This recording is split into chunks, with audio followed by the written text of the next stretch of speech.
Hey guys, tonight we are going to drift back in time, not to a grand battle or a pivotal political moment, but to something far more intimate and, frankly, a lot smellier. We're exploring the world of the samurai, but we're leaving the cherry blossoms and heroic tales at the door. Instead, we're going to dive into the extreme contrast between their legendary reputation for discipline and honor, and the often gritty, ninja-gifanic realities of their daily lives.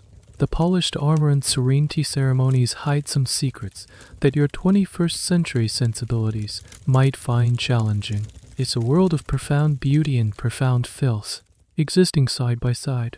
So, before you get comfortable, take a moment to like the video and subscribe, but only if you genuinely enjoy what I do here.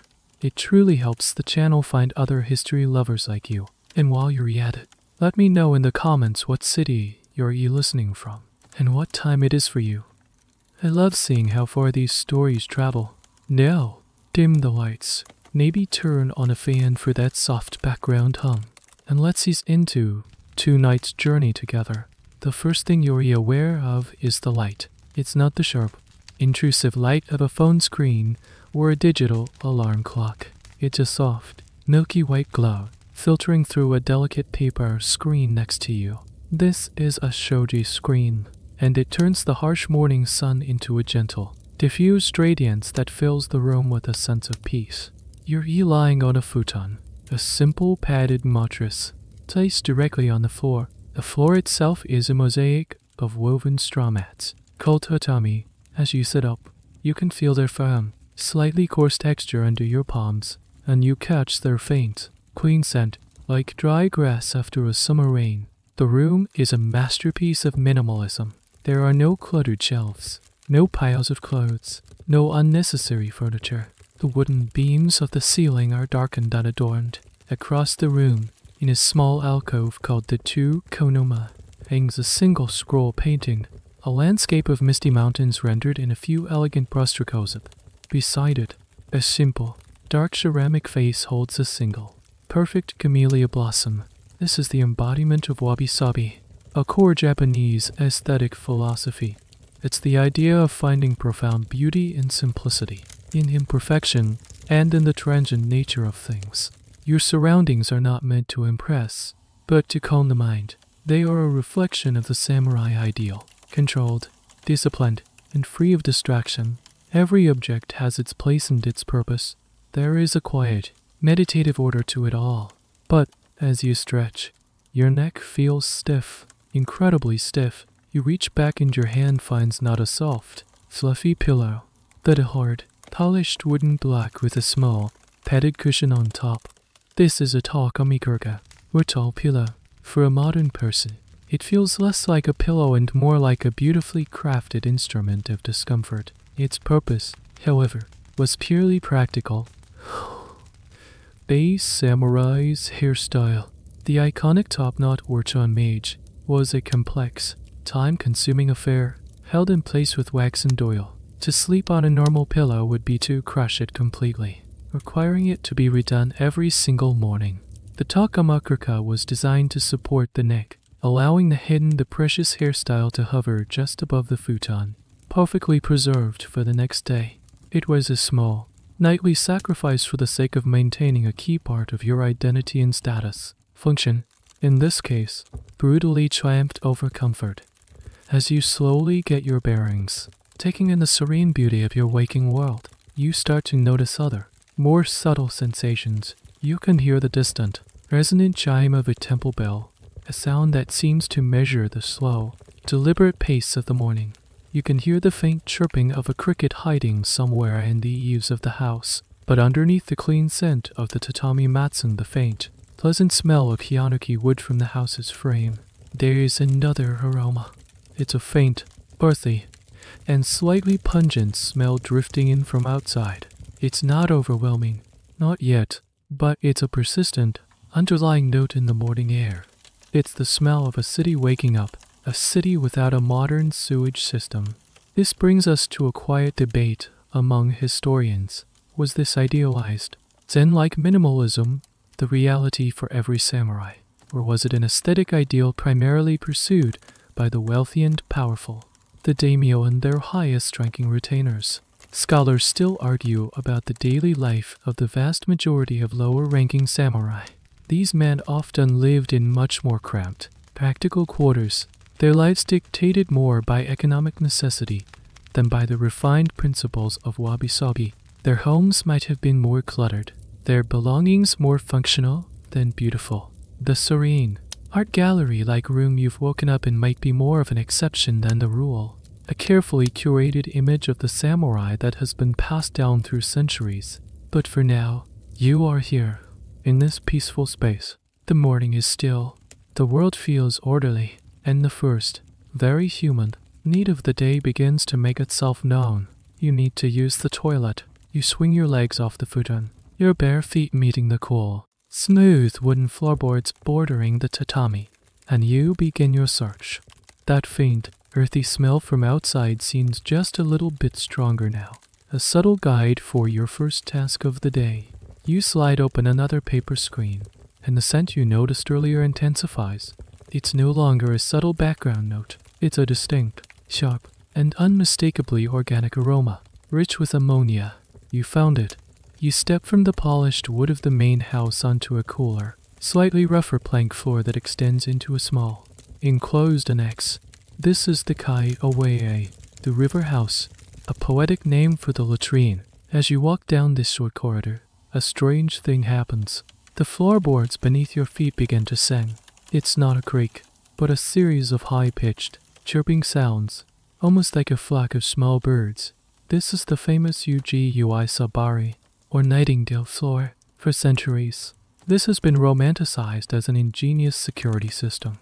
The idea was that no ninja, no matter how stealthy, could sneak through the halls to assassinate the lord of the house without setting off this built-in alarm. It's a fantastic story, and it certainly adds to the mystique of samurai residences and castles. However, architectural historians have been debating this for years. Many now argue that the singing wasn't an intentional security feature at all, but a natural, and perhaps initially annoying, byproduct of the construction method. The floorboards were held in place by metal clamps and nails that would rub against each other as weight was applied. Over time, this charming flaw was simply rebranded as a clever feature. So, as you chirp your way to the toilet, you are walking on a piece of history that is either a testament to paranoid genius or a brilliant bit of marketing. The Kaiwei itself is a small, dim, and purely functional space. There's no porcelain throne here, no heated seat, no complex array of buttons. Instead, what you find is a simple porcelain or wooden basin set into the floor. This is a wazhiki, the traditional Japanese squat toilet. It's essentially a trough over which you are meant to squat. There is a raised hood at one end, and proper etiquette dictates that you face the hood. Your modern knees might protest, but for hundreds of years, this was the standard of comfort and design. The posture, by Omen Shekani speaking, is actually very efficient. It was a design born of pure, unadorned function. You do your business, and now you're faced with the next logical question. A question that has probably been looming in the back of your mind. There is no roll of soft, quilted paper, so what's the alternative? Looking around the small space, you might see a basket of seaweed, or perhaps rough, crinkly paper for those who were quite wealthy, but for many, especially in a traditional home, the tool for the job was something else entirely. In a corner, perhaps resting in a small container of water, you might find a chugai. This was a simple stick, a smoothed, flattened piece of bamboo or wood used for personal cleansing. Yes, a stick.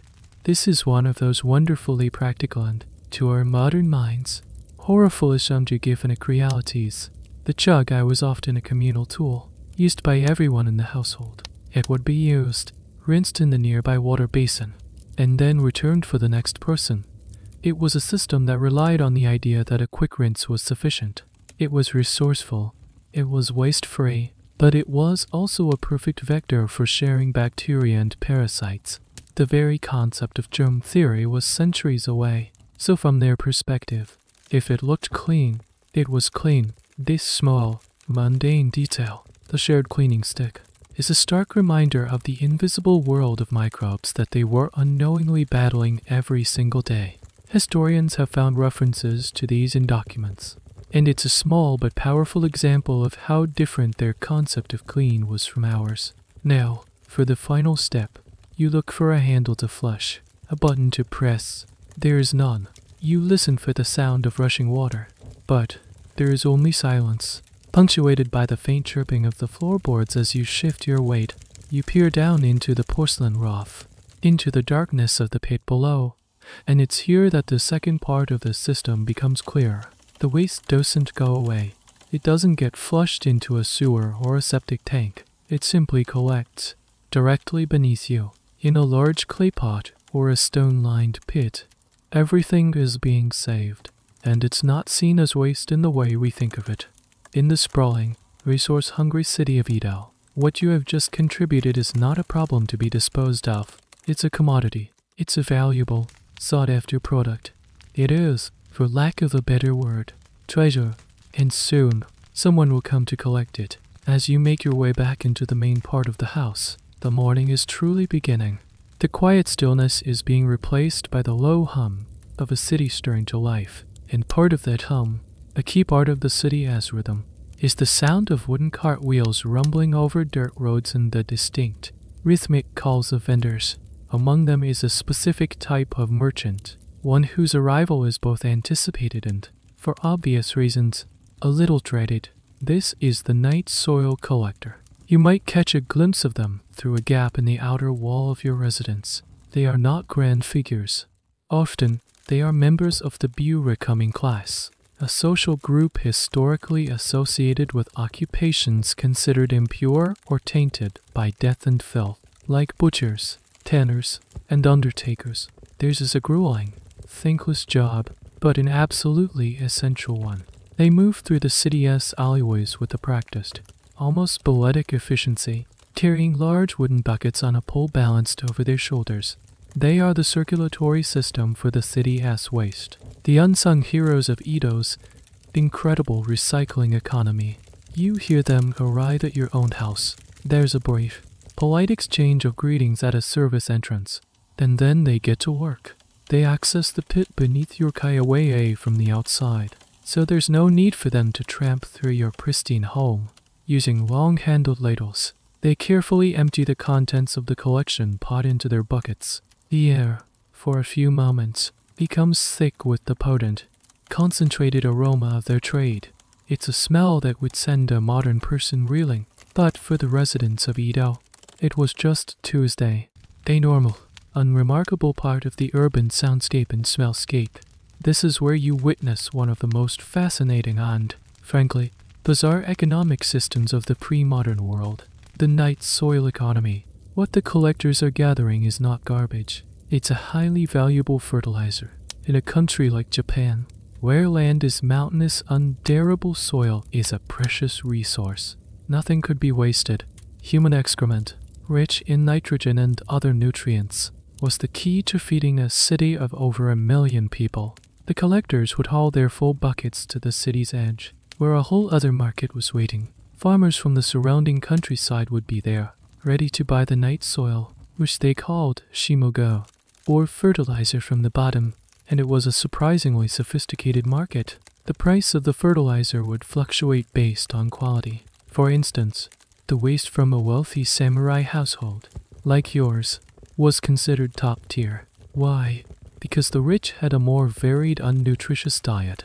Their waste was therefore believed to be more potent for the crops. Waste from the homes of the poor, who ate a much simpler diet, fetched a lower price. It's a strange but logical form of class distinction that extended even to the very byproducts of digestion. Historians have found documents detailing disputes between landlords and tenants over who had the rights to this valuable property. In some cases, landlords would actually lower the rent for tenants if they could claim ownership of their tenants' waste. One of the oddest little tidbits of this whole system is the specialty products. There were even stories, though some historians debate their widespread truth, of collectors paying a premium for waste from the city's red light district. The belief was that the women in these districts had a particularly rich diet to maintain their health and appearance, making their contribution especially valuable for growing certain types of vegetables. It's a detail that feels almost like a dark joke, a strange intersection of commerce, agriculture, and the hidden life of the city. This entire system, while remarkably sustainable, was a ticking time bomb for public health. The night soil was often used on fields with little to no composting or treatment to kill off pathogens. This created a perfect, closed-loop system for parasitic worms like Ascaris. The eggs would be in the waste, which was used to fertilize the vegetables. The vegetables would be eaten, often raw or lightly pickled, and the host would be reinfected. Archaeologists examining the soil from this period have found an astonishing prevalence of parasite eggs, suggesting that a huge portion of the population was likely dealing with chronic, parasitic infections. It was simply a part of life. That occasional stomach cramp or digestive issue you might feel wasn't something to be alarmed about. It was the norm. The entire, massive city of Edo was, in essence, one giant, slow-moving recycling program, turning human waste back into food, with all the invisible risks that entailed. And now, knowing this, your breakfast of fresh vegetables and rice is about to be served. With the business of the morning attended to, it's time to get dressed. And for a samurai of your standing, this isn't a simple matter of throwing on a t-shirt and jeans. It's a deliberate, multi-layered process, a ritual in itself. You don't have a walk-in closet. Instead, a servant kneels silently, laying out the garments for the day on the clean tatami floor. The centerpiece, of course, is the kimono, but you don't just put it on. The magic and the hygiene is all in the layers that go underneath. The first layer, closest to your skin, is the had-ge-ju-bian. This is a thin, simple underrobe, usually made of cotton or silk crepe. Think of it as the historical equivalent of an undershirt. Its primary job is to be the first line of defense, absorbing sweat and body oils. It's soft, comfortable, and most importantly, it's washable. This garment is the real workhorse of the entire outfit. It protects the more valuable outer layers from you, and you from the coarser fabrics of the outer layers. Next comes the nagaje-yubian. This is a longer under kimono that essentially mirrors the shape of the outer kimono. It's more substantial than the had-ge-ju-bian, and this is the layer that provides structure and form. When you're dressed, only the collar of the nagaje-yubian will be visible, peeking out from under the collar of the outer kimono. The choice of color and pattern for this collar was a subtle way to express personal style. It could be plain white for formal occasions or feature a more decorative design for everyday wear. Like the had-ge-ju-bian, this layer was designed to be washed, though perhaps not as frequently. It acted as a second barrier, ensuring that any sweat that made it past the first layer would be caught here. Only now, after these two protective underlayers are in place, do you put on the main event, the outer kimono. For a samurai in the Edo period, this would likely be made of silk, or perhaps a fine linen or rami in the summer. The fabric is beautiful, maybe dyed a deep, somber indigo or a rich brown, colors befitting your stoic social class. It might have a woven pattern nor a subtle family crest. The mode, on the back and sleeves, you slip it on, left side draped over the right. Wrapping it right over left is reserved for dressing the dead for burial, a small but critical detail of etiquette you would never get wrong. The whole ensemble is held together by the obi, a wide sash that wraps around your waist. For men, the obi is typically narrower and worn lower on the hips than for women. It's tied in a simple, functional knot at the back. It's not just decorative, it's what keeps everything in place. Tucked into the obi might be a fan, or a small pouch for money or personal items. This layering system was a brilliant solution to a very practical problem. How do you keep a valuable, difficult to clean garment looking good for as long as possible? The answer was to create a series of disposable, or at least easily washable, shields. The filth of daily life, the sweat, the dirt, the grime, was meant to be absorbed by the inner layers. which could be laundered regularly. The expensive outer kimono, the public-facing part of your identity, was thus preserved. This is a point that many historians emphasize. The concept of hygiene was deeply intertwined with the preservation of expensive textiles. Keeping your clothes clean was as much an economic decision as it was a personal one. However, there's a strange little quirk to this system that might surprise you. While the had AJ, UBN unnagaj, UBN wore the designated dirt catchers, there was another undergarment, one even more personal. That was notably absent for a long time. The fundoshi, the traditional Japanese loincloth, did exist. It was a long piece of cotton or linen wrapped around the hips and between the legs, but its adoption as a daily undergarment for the samurai class was surprisingly slow and inconsistent. For a significant period, many men might have simply worn their head AJUB and unnagaj, UBN and nagaj UBN with nothing underneath, a practice known as kinigas hai. Historians still debate the prevalence of fundoshi use among different classes and in different eras. The idea of going commando under several layers of robes might seem strange to us, but it highlights how cultural norms around modesty and undergarments have shifted over time. For many, the layers of robes themselves provided sufficient coverage and modesty. So here you are, fully dressed. You feel the weight of the silk, the snug wrap of the obi. You are a picture of disciplined elegance. Your silhouette is clean, sharp, and iconic. But underneath it all is a hidden system, a complex stratigraphy of fabric designed to manage the unavoidable realities of being a living, breathing, sweating human being in a world without antiperspirant. The real genius is not in the beautiful outer robe, but in the humble, washable layers hidden beneath. Now that you're at rest, you carry yourself with a certain gravity. The layers of silk rustle softly as you move. You look immaculate, a living embodiment of refined taste. But an unspoken truth hangs in the air, woven into the very fibers of your expensive outer kimono. It isn't clean, not by our standards. Anyway, it might not have been washed in months, or even years. Cleaning a silk kimono was a monumental undertaking. You couldn't just toss it in a tub with some soap.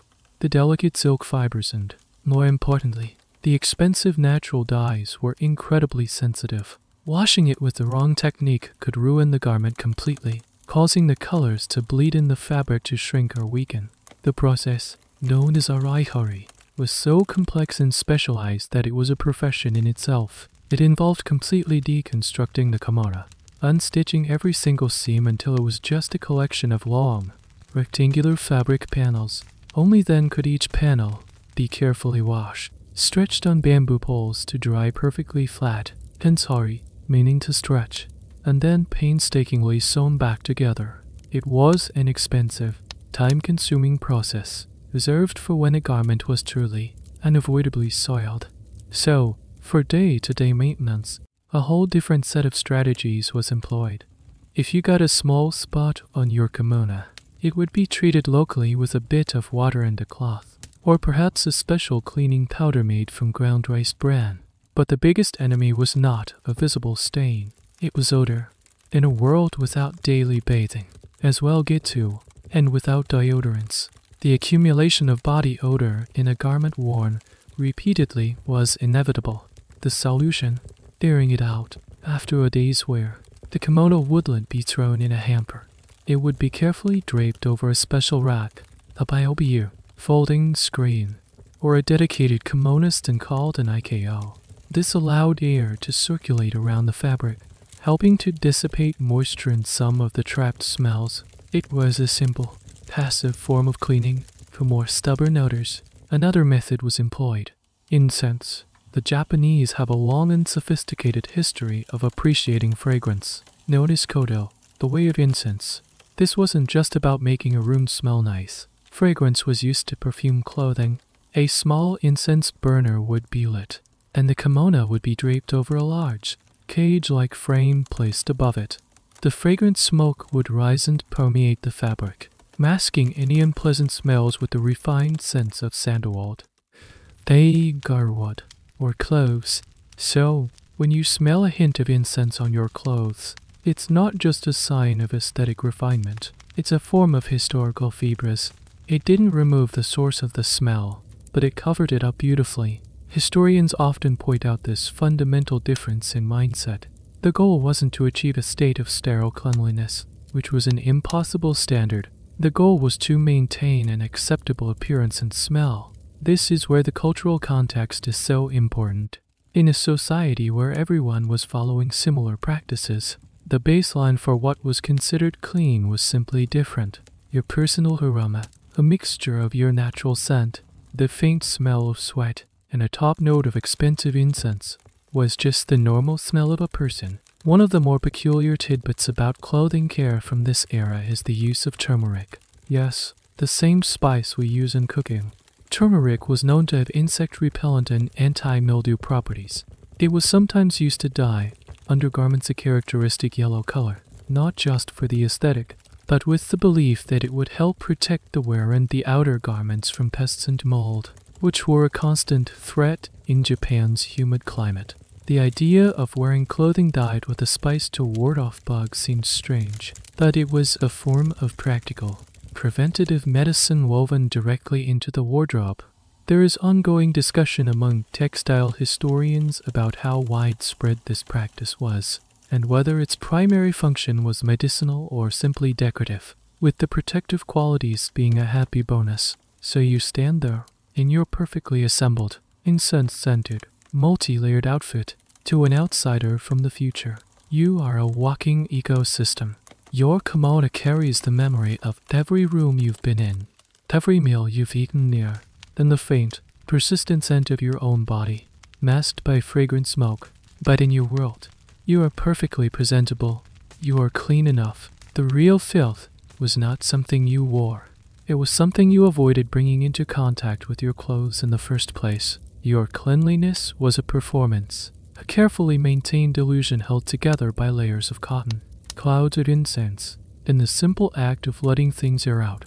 And now, with your hair to be done, another oily, waxy challenge awaits. Your clothes are sorted, but your public-facing persona is only half complete. The next critical element is your hair. For a samurai of the Edo period, a proper hairstyle wasn't just a matter of fashion. It was a visible declaration of your status, your allegiance, and your readiness for duty. The iconic hairstyle you wear is the chon mage, which involves a shaved pate and a long lock of hair, oiled and tied into a topknot that is then folded forward to lie flat against the crown of the head. It looks sharp, clean, and incredibly disciplined. The reality of maintaining it, however, was a sticky, greasy affair. First, there is the shave. The top of your head, from the forehead back to the crown, must be completely smooth. You don't do this yourself. A servant or a professional barber would perform this task every few days with a terrifyingly sharp, straight razor. A single slip could result in a nasty cut, and in an era without antibiotics, even a small nick could become a serious problem if it got infected. The smooth, shaved pate, called the sakai ekai, is a feature that historians have debated the origins of for a long time. The most popular theory is that it originated for practical reasons on the battlefield. When wearing a heavy, hot helmet, kabuto, a full head of hair would become incredibly hot, sweaty, and itchy. Shaving the top of the head provided ventilation and made wearing a helmet more comfortable. Over time, what began as a practical military measure evolved into a mandatory symbol of the samurai class, worn even in times of peace. Once the shaving is done, the real artistry begins. The remaining hair on the sides and back of your head is carefully gathered, and now comes the key ingredient. Oil, not the light, scented hair oil of the modern day, but a thick, waxy pomade called bentsuk, the abura. This was a hard wax, often made from Japan wax, derived from the berries of the sumac tree, mixed with rapeseed oil and other ingredients. It had a distinct, slightly sour, oily smell. A large dollop of this would be worked into your hair, making it stiff and pliable, ready to be shaped. The goal was to tame every single stray hair, creating a perfectly smooth, sculpted look. The hair is then tied tightly with a cord made of paper or silk, forming a sleek ponytail. This ponytail is then meticulously folded forward over the shaved pate, and the end is trimmed to the perfect length. The whole structure is a small marvel of engineering, held in place entirely by the stiffness of the wax and the tension of the tie. It looks incredibly neat, but it feels heavy and greasy. The wax would not be washed out every night. That would be far too time-consuming and would defeat the purpose of the topknot or connect rest pillow you slept on. Instead, the hairstyle was meant to last for several days. This is where the hygiene gets a bit questionable. The thick layer of wax on your scalp and hair was a perfect trap for dust, dirt, and sweat. Over the course of a few days, the pristine hairstyle would start to feel less than fresh. The oily smell would become more pronounced. Worse, it could become a welcoming home for pests like lice. This is one of the less glamorous realities of the samurai image. Behind the stoic expression and the sharp topknot was a man with a very, very greasy head. A strange and little-known fact about samurai grooming involves the ears. Great emphasis was placed on the overall purity and readiness of the warrior's head, as it was the ultimate trophy in battle. This extended to details you might not expect. Samurai were known to be meticulous about cleaning their ears, and a clean ear canal was considered a sign of a well-groomed warrior. Why? Some historical accounts suggest a fashionably grim and practical reason. If a samurai's head was taken in battle, the victorious warrior would present it to his lord for inspection and reward.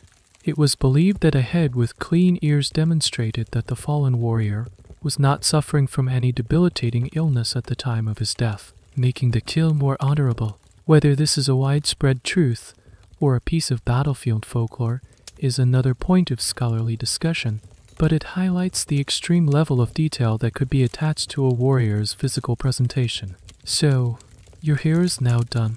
It's stiff, sculpted, and won't move in a light breeze. You've traded the comfort of a clean scalp for the social necessity of a perfect topknot. The sockeye kai on top of your head feels cool and exposed, while the oiled hair at the back feels heavy and secure. You are now visually complete. From the cut of your kimono to the fold of your topknot, you are unmistakably a samurai. Every part of your appearance sends a clear signal about who you are. And as you prepare to start your day, the faint, waxy smell of your own hair is just another part of your personal atmosphere, a constant reminder of the discipline and the discomfort required to maintain your place in the world. With your grooming complete, you make your way to the room where your first meal of the day is served. Once again, the setting is a picture of minimalist elegance. A low, lacquered table sits on the tatami mats, and you kneel on a silk cushion before it. The meal is simple but beautiful, a reflection of the Japanese Hoku philosophy of a balanced meal.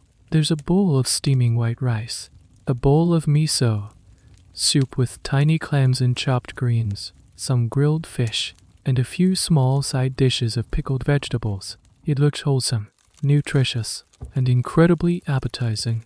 But as you pick up your chopsticks, a nagging thought, born of your 21st century knowledge, might creep into your mind. You know where the fertilizer for these beautiful vegetables came from.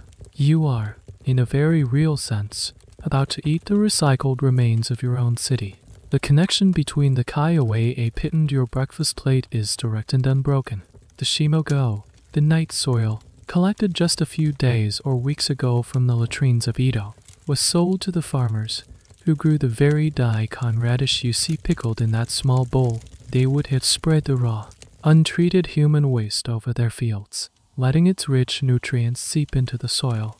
This practice was the bedrock of urban agriculture, allowing a massive city to be fed by the relatively small ring of farmland surrounding it. It was an ecological loop of stunning efficiency. The problem, of course, was the invisible world of pathogens. The concept of germ theory wouldn't arrive in Japan for another 200 years. The working assumption was that if the vegetable looked clean and you washed off the visible dirt, it was safe to eat. But the eggs of parasites like roundworm and hookworm, as well as bacteria like E. coli, were not visible to the naked eye. They would cling to the surfaces of the vegetables, and no amount of simple rinsing in cold water would reliably get rid of them. Dickling, a very common way of preserving vegetables, might kill some of the microbes, but it wasn't a foolproof sterilization method. So, as you eat your meal, you are likely ingesting a small, invisible host of microscopic threats. This is why, as mentioned before, chronic parasitic infection was simply a fact of life for most people in feudal Japan.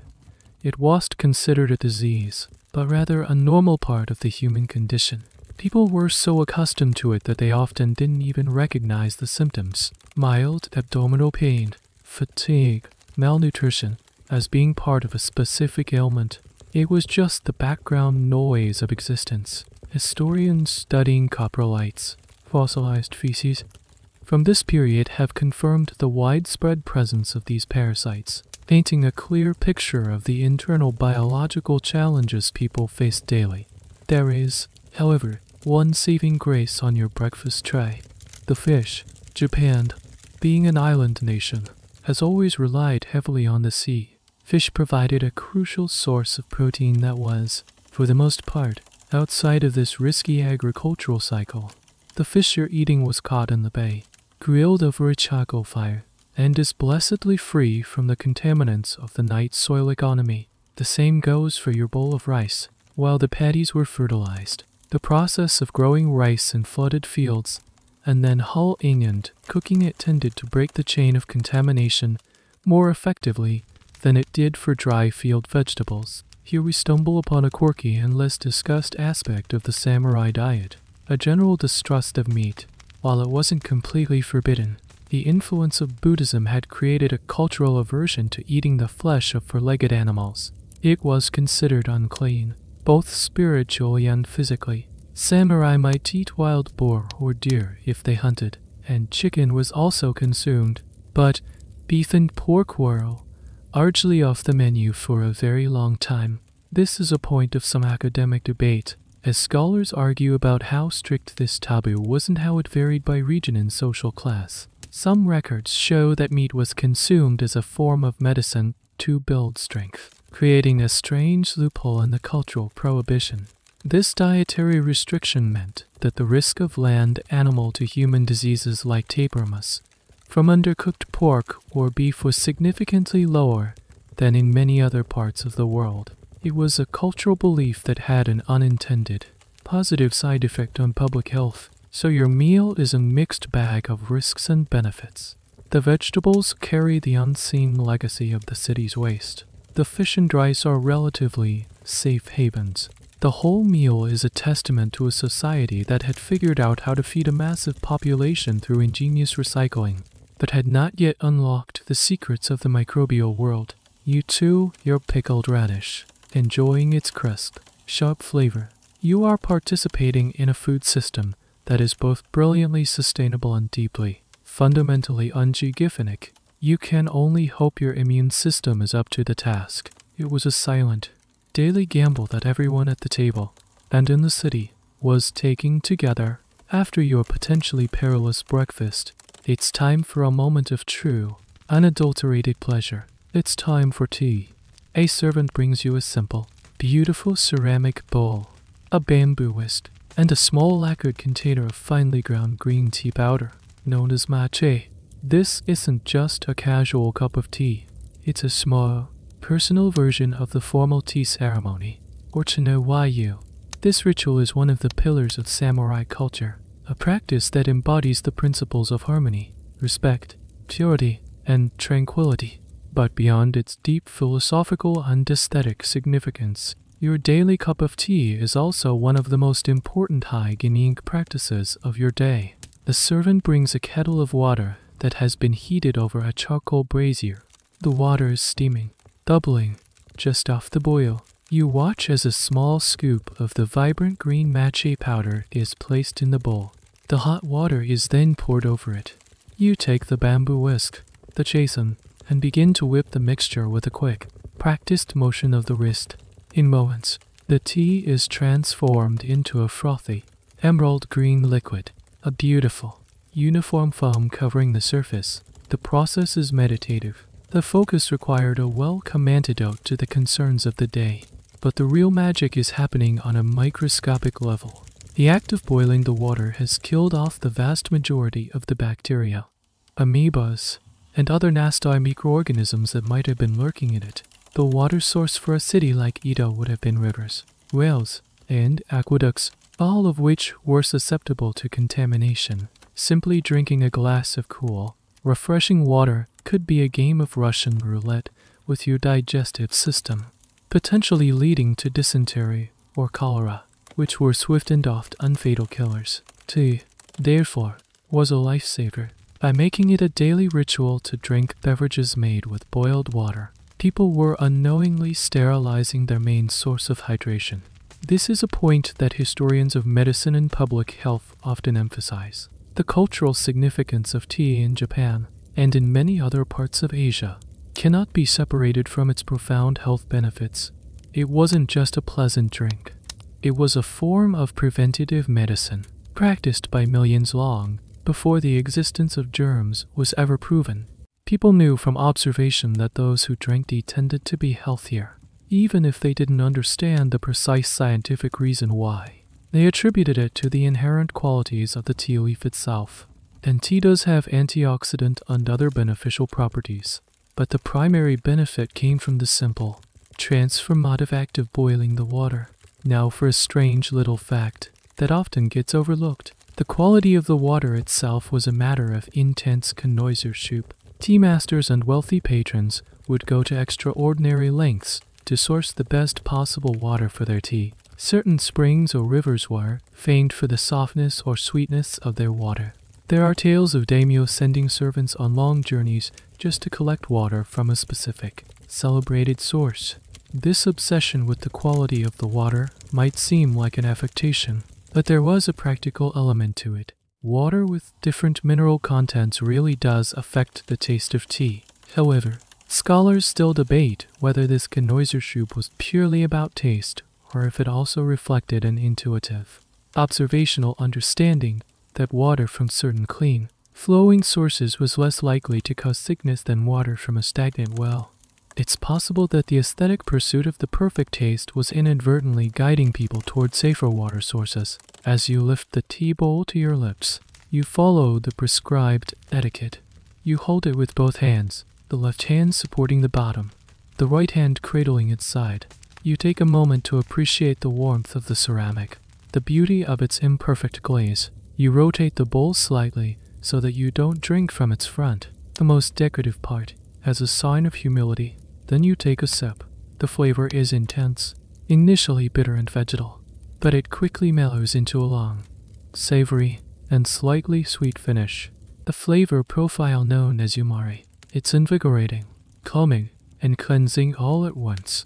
In this moment, the grubby realities of the world outside, the night soil carts, the unwashed kimonos, the greasy hair, all seem to fade away.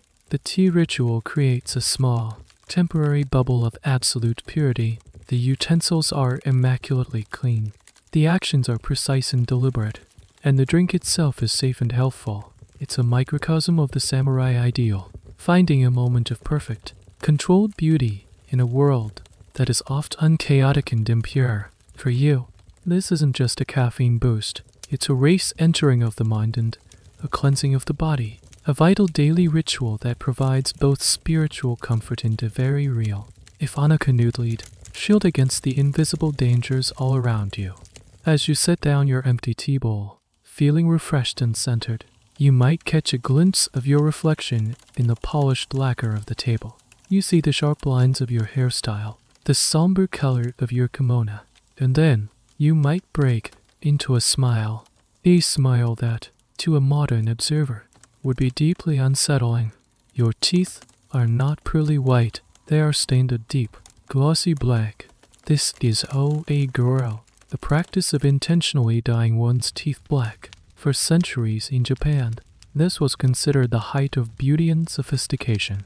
It was practiced primarily by aristocratic women, especially after marriage, but also by men of the court and, for a time, by certain samurai.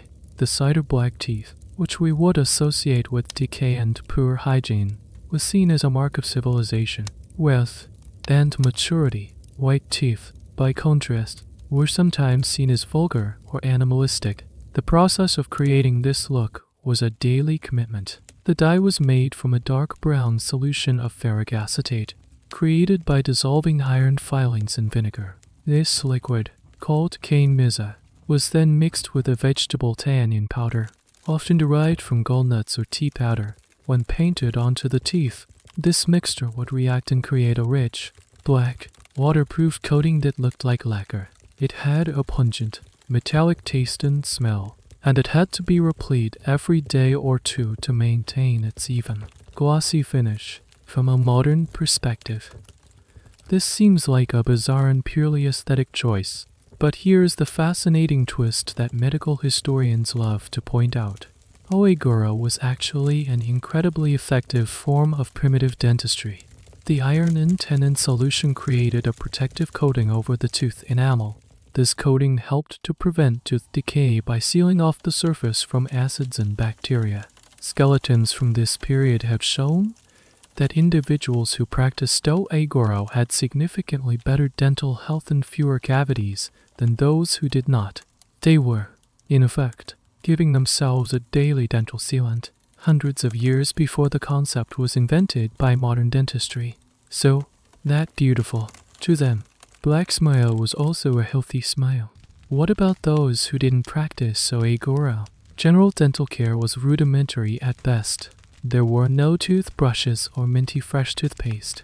The most common tool for cleaning teeth was a fusayori, a small twig, often from the willow or dogwood tree, that was pounded or chewed at one end to create a soft, brush-like fringe.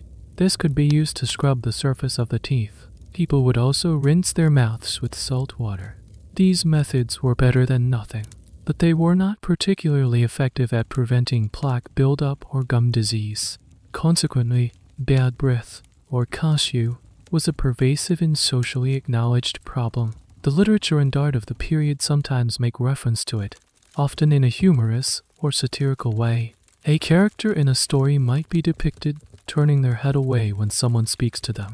It was simply a common feature of daily life. Another one of those sensory inputs that was tolerated because it was unavoidable, given the diets, the lack of effective cleaning tools, and the prevalence of other health issues.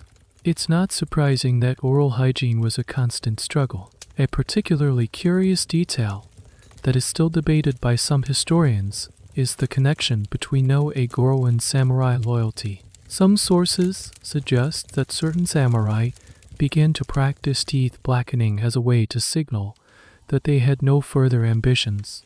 It was a visual pledge of allegiance, a way of saying, I am a mature, settled retainer, not a young, hungry warrior looking to make a name for himself. By adopting a practice more commonly associated with court nobles and married women, they were symbolically taming their own ferocity. This interpretation is not universally accepted, and many scholars believe it was simply a matter of fashion bleeding over from the aristocracy. But it presents a fascinating idea, that a cosmetic choice could also be a political statement, a form of non-verbal communication in a highly stratified society. So when you smile your jet black smile, you are participating in a complex cultural tradition.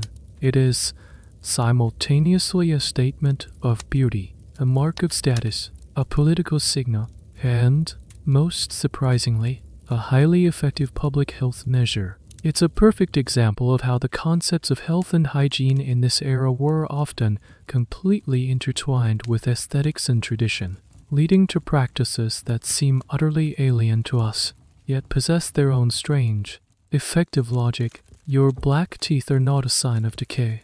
They are your shield against it. Your personal preparations are complete. It's time to venture out of the serene, controlled environment of your home and into the city itself. You slide on a pair of sori, simple sandals made of woven straw, and step through the gate. The transition is immediate and overwhelming to the senses. The quiet, incense-scented air of your residence is replaced by the chaotic, swirling atmosphere of Edo. The first thing you notice is the ground beneath your feet. There are no paved sidewalks or asphalt roads. The main thoroughfares are wide, but they are made of packed earth, sand, and gravel. After a recent rain, which is frequent in Japan, the streets are a treacherous landscape of muddy puddles and slippery patches. You have to watch your step carefully to avoid soiling the hem of your expensive kimono, or getting your feet splashed with mud of an unknown and unsettling origin. The clip-clop of your wooden get or the soft scuff of your straws is the soundtrack to your careful navigation. Then comes the smell. It's a complex, multi-layered assault on the nostrils. The base note is always the earthy, slightly sour smell of the mud in the open drainage ditches that run alongside the streets. These ditches are not a closed sewer system. They are simply channels to carry away rainwater, and they often become repositories for all manner of refuse floating in the murky water. You might see discarded vegetable scraps, bits of straw, and other debris layered on top of this base smell or countless others. The savory aroma of grilling fish from a street vendor, the sharp tang of pickled vegetables from a market stall, the dusty smell of a lumberyard, the scent of horses used for transport, and, ever present in the background, the faint but persistent whiff of the city's primary fertilizer, a reminder of the night soil economy that keeps the whole system running. It's not necessarily a bad smell in its entirety, but it's thick, organic, and inescapable. The city is also incredibly loud. The gentle chirping of the nightingale floor in your home is replaced by a cacophony of human activity. There are vendors shouting their wares, their voices rising in rhythmic, practiced calls. You hear the rumble of heavy, man-powered carts, the hammering of a cooper making barrels, the laughter of children playing, the clatter of a noodle shop's kitchen, and the murmur of hundreds of conversations all happening at once. It's a vibrant, energetic, and utterly unfiltered soundscape. One of the most striking features of the urban landscape is the sheer amount of dust. Edo was known as a city of fires. Its wooden and paper houses were incredibly flammable, and large-scale fires were a terrifyingly regular occurrence. Because of this, many areas were kept as open fire breaks, wide, empty spaces of bare earth. On a windy day, these fire breaks would kick up enormous clouds of dust that would sweep through the streets, covering everything and everyone in a fine layer of grit. You would probably use your white kimono sleeve to cover your mouth and nose as a dust cloud rolls by. This constant dust was another reason why keeping a house or a set of clothes truly clean was a losing battle. This brings us to a rather quirky historical tidbit: the profession of the water sprinkler. On hot, dusty days, merchants and wealthy homeowners would sometimes pay men to walk up and down the street in front of their establishments, sprinkling water from wooden buckets onto the ground. This was a primitive form of dust control. It temporarily settled the dust, cooled the air slightly, and was considered a sign of a high-class establishment that cared for the comfort of its patrons. It was a simple, manual solution to a pervasive environmental problem. Historians still debate how common this was, whether it was a daily service or reserved for special occasions. But woodblock prints from the period clearly depict these figures at work, a small act of human intervention against the city's natural state of dust. As a samurai, you command a certain amount of respect. People will generally give you a wide berth, bowing slightly as you pass. You walk with a sense of purpose and authority, but you are not immune to the environment. Your sandals get muddy. The dust settles on your shoulders. The smells and sounds of the street are the same for you as they are for the lowliest merchant. This is the great equalizer of pre-modern urban life. No matter your social status, you cannot escape the fundamental sensory reality of the city. There is no air-conditioned car, no sealed office building. You are in it, a part of the messy, vibrant, and profoundly unsanitized organism that is the city of Edo. Your journey through this chaotic streetscape has a destination, a place where you can wash away the grime of the outside world. At least for a little while, you are heading to the bathhouse. After navigating the sensory overload of the city streets, you arrive at your destination. A simple cloth banner, the norin, hangs over the doorway, perhaps with the symbol for hot water, ton-yu, painted on it. This is a sentu, a public bathhouse, Stepping through the banner is like entering another world, one with its own distinct climate, warm, steamy, and filled with the sound of splashing water and relaxed chatter. The bathish is the great social hub of the neighborhood, a place where the rigid social hierarchies of the outside world soften just a little. You enter a changing area called the Dotsuiba. Here, you are greeted by an attendant. You hand over a small fee, and in return, you're given a space to disrobe. There are no private cubicles, just open shelves or wicker baskets where you place your neatly folded kimono and other belongings. Modesty, as we know it, is a different concept here. Men and women would traditionally bathe in separate sections, divided by a wall. But in some earlier periods and in more rural areas, mixed bathing, konyo-keiyu, was not uncommon. This practice often shocked Western visitors when they first arrived in Japan. But for the Japanese, the public bath was an unsexual environment, a place of community and cleanliness, not of titillation. The nudity was functional, not provocative. As you undress, you see people from all walks of life around you. There are merchants, artisans, and maybe even a few other lower-ranking samurai. In the bath, stripped of the clothes that signify your rank, everyone is more or less equal. Conversations flow easily. People catch up on local gossip, complain about the price of rice, or share a joke. The senju was the neighborhood's living room, its social media feed, and its therapy couch, all rolled into one. For a society that was otherwise very formal and structured, this was an essential release valve. Once you're undressed, you take a small towel, the tenuji UI, and a bucket. The towel is thin, made of cotton, and has multiple uses. It's used for washing, for drying, though its absorbency is limited, and for a small measure of modesty as you walk from the changing area to the baths. You don't just jump into the main tub. That would be a major breach of etiquette, the equivalent of jumping into a swimming pool covered in mud. The cardinal rule of Japanese bathing is that you must be clean before you get into the bath. The large communal tub is for soaking and relaxing, not for washing. So, your first stop is the washing area. This consists of rows of low wooden stools and faucets with cold or hot water. You take your bucket, fill it with water, and find a spot. Use it on the stool and begin the process of scrubbing yourself down. You use the tenuji UI as a washcloth, pouring scoop after scoop of hot water over yourself to rinse away the dirt and grime from the city. The floor is designed to slope towards drains, carrying the used water away. This pre-soak wash is a critical part of the process, ensuring that the water in the main bath stays as clean as possible for as long as possible. A fascinating, unslightly quirky detail about the senju is the existence of a profession called the sansuke. This was a male bathish attendant, but their job went beyond just keeping the place clean.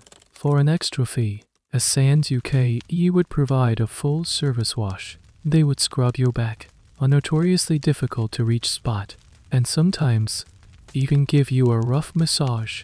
This service was particularly popular with working men who wanted a vigorous, thorough cleaning after a hard day's labor.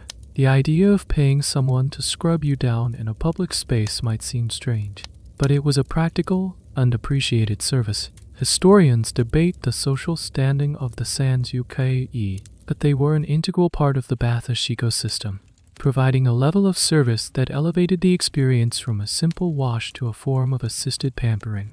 After you have scrubbed and rinsed yourself thoroughly, you are finally ready for the main event.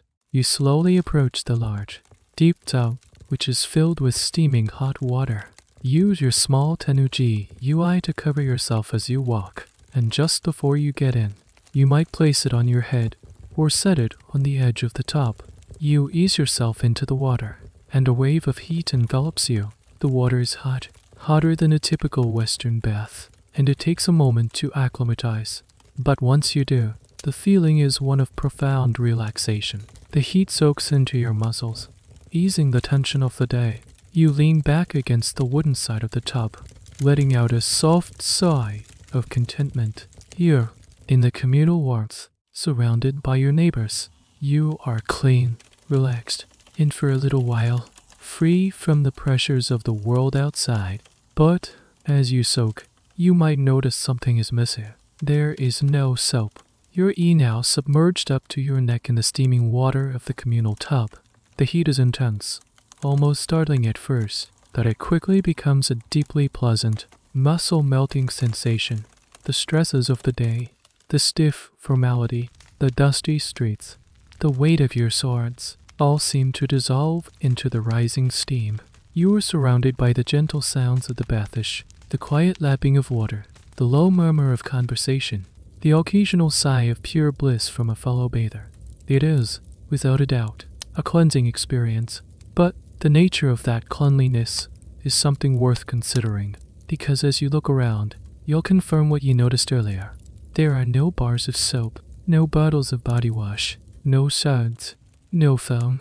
The Japanese love of bathing is legendary, but for most of its history, this bathing was done without soap.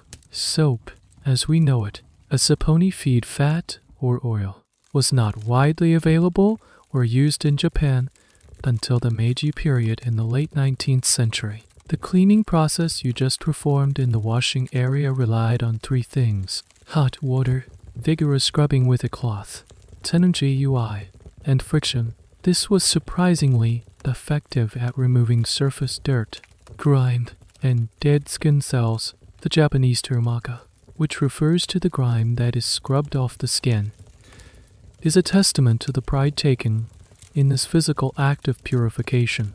A good, hard scrub that produced a lot of aka was a sign of a thorough and successful bath. But from a modern, microbiologic perspective, this method has its limits. While it removes the visible dirt, it doesn't do much to kill bacteria. Hot water helps, but without the chemical action of soap to break down oils and lift away germs, the cleaning is primarily mechanical. The concept of clean here was more about ritual purity and physical sensation than it was about germicidal sanitation. It was about washing away the figurative pollution of the outside world, feeling refreshed, and participating in a communal rite. The goal was to be socially and spiritually clean, not clinically sterile. Now, consider the water you're soaking in. It's shared. You and 10, 20, or even 50 other people throughout the day are all soaking in this same tub. You all washed beforehand, which is a crucial step, that no washing is perfect. The water, which started the day pristine and clear, would inevitably become a warm, soupy mixture of shed skin cells, stray hairs, and whatever bacteria weren't rinsed off during the pre-wash. It was, in essence, a giant, human-flavored tea. This is a point that has long been debated by historians and public health experts. Was the Japanese sent to a beacon of public health or a breeding ground for disease? The answer, frustratingly, is likely both. On the one hand, the practice of regular bathing, even without soap, was far superior to the infrequent bathing common in many parts of contemporary Europe. It promoted skin health, relaxed the body, and encouraged a culture of cleanliness. On the other hand, the shared, warm water was a perfect environment for transmitting certain types of skin infections. The key saving grace was the temperature. The water in a senju was typically kept very hot, often between 42 to 45 degrees Celsius, 108 to 113 degrees Fahrenheit. This heat would have been sufficient to kill or inhibit the growth of many, but not all, pathogens. It was a delicate balance.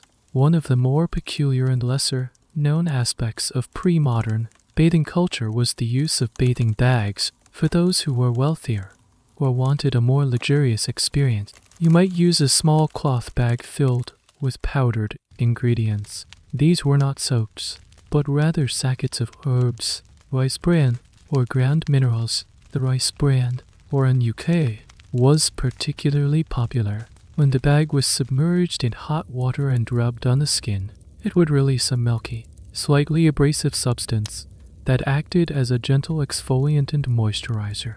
It was believed to soften and beautify the skin. This was the closest thing to a luxury bath product that existed at the time. It didn't create suds, but it added a fragrant, skin-softening element to the bath, elevating it from a simple wash to a beauty treatment. so use it there. Soaking in the hot, murky, communal water, you feel cleaned, but you are part of a microbial exchange with everyone else in the tub. You are participating in a ritual that is both deeply hygienic in its intent and somewhat questionable in its execution. The steam, the heat, and the sense of community all contribute to a feeling of well-being that transcends the simple mechanics of sanitation.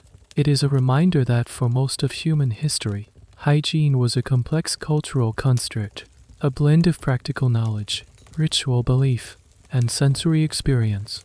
The goal wasn't to eliminate every germ, an impossible and unknown task. The goal was to feel human again. And as you finally, reluctantly, pull yourself from the warm embrace of the water, you do feel restored, ready to once again face the world outside. Feeling refreshed from your soapless bath, you head back home. The world seems a bit brighter, the air a bit cleaner. But what happens when that feeling of well-being is shattered? Not by the grime of the city, but by a sickness from within. What happens when the constant, low-level exposure to parasites and bacteria finally overwhelms your body's defenses? You wake up one morning, not with a stiff neck from your wooden pillow, but with a burning fever, a hacking cough, or a painful knot in your stomach. In the 21st century, you'd reach for antibiotics or see a doctor. In feudal Japan, your options are far more limited and rooted in a completely different understanding of the human body. Your first line of defense would likely be home remedies and folk beliefs. A fever might be treated with cool cloths and certain herbal infusions. A stomachache might be blamed on eating something incompatible, like eland pickled plums, a combination that folk wisdom warned against. These beliefs were based on generations of observation, but they were reading the symptoms, not the underlying cause of the infection. If your condition worsens, your family would call for a doctor. But this doctor is not a practitioner of Western medicine. He is a master of Kenpo, a system of medicine adapted from traditional Chinese medicine. The Kenpo doctor's approach is not to identify and attack a specific pathogen, like a virus or bacterium, because that concept doesn't exist. Instead, his goal is to restore the balance of ki, life energy, blood, and water within your body. Sickness is seen as an imbalance, a disharmony. The diagnostic process is subtle and complex. The doctor would spend a long time observing you. He would note the color of your skin, the sound of your voice, and the smell of your body. He would ask detailed questions about your appetite, your sleep, and your emotions. Most importantly, he would perform the Fukuxian, an intricate abdominal diagnosis, by pressing on different parts of your belly to feel for areas of resistance, tension, or discomfort. He would also take your pulse, not just to count the rate, but to feel its quality, whether it's weary, slippery, or faint, each indicating a different type of internal imbalance. Based on this holistic diagnosis, the doctor would prescribe a remedy. This wouldn't be a single pill. It would be a complex cocktail of herbs, roots, minerals, and sometimes animal parts, all carefully chosen to counteract your specific imbalance. The ingredients would be given to your family as a bundle of dried materials, which they would have to boil down into a thick, dark, and usually incredibly bitter tea that you would have to drink several times a day. Kenpo was, and still is, a powerful system for treating chronic conditions and managing overall health. Its focus on balance and individualized treatment could be very effective for many ailments. However, for acute, aggressive bacterial infections, the kind you might get from a contaminated wound or a bout of dysentery, it had its limits. The herbal remedies might alleviate symptoms, but they couldn't function like a modern antibiotic to wipe out the invading army of microbes.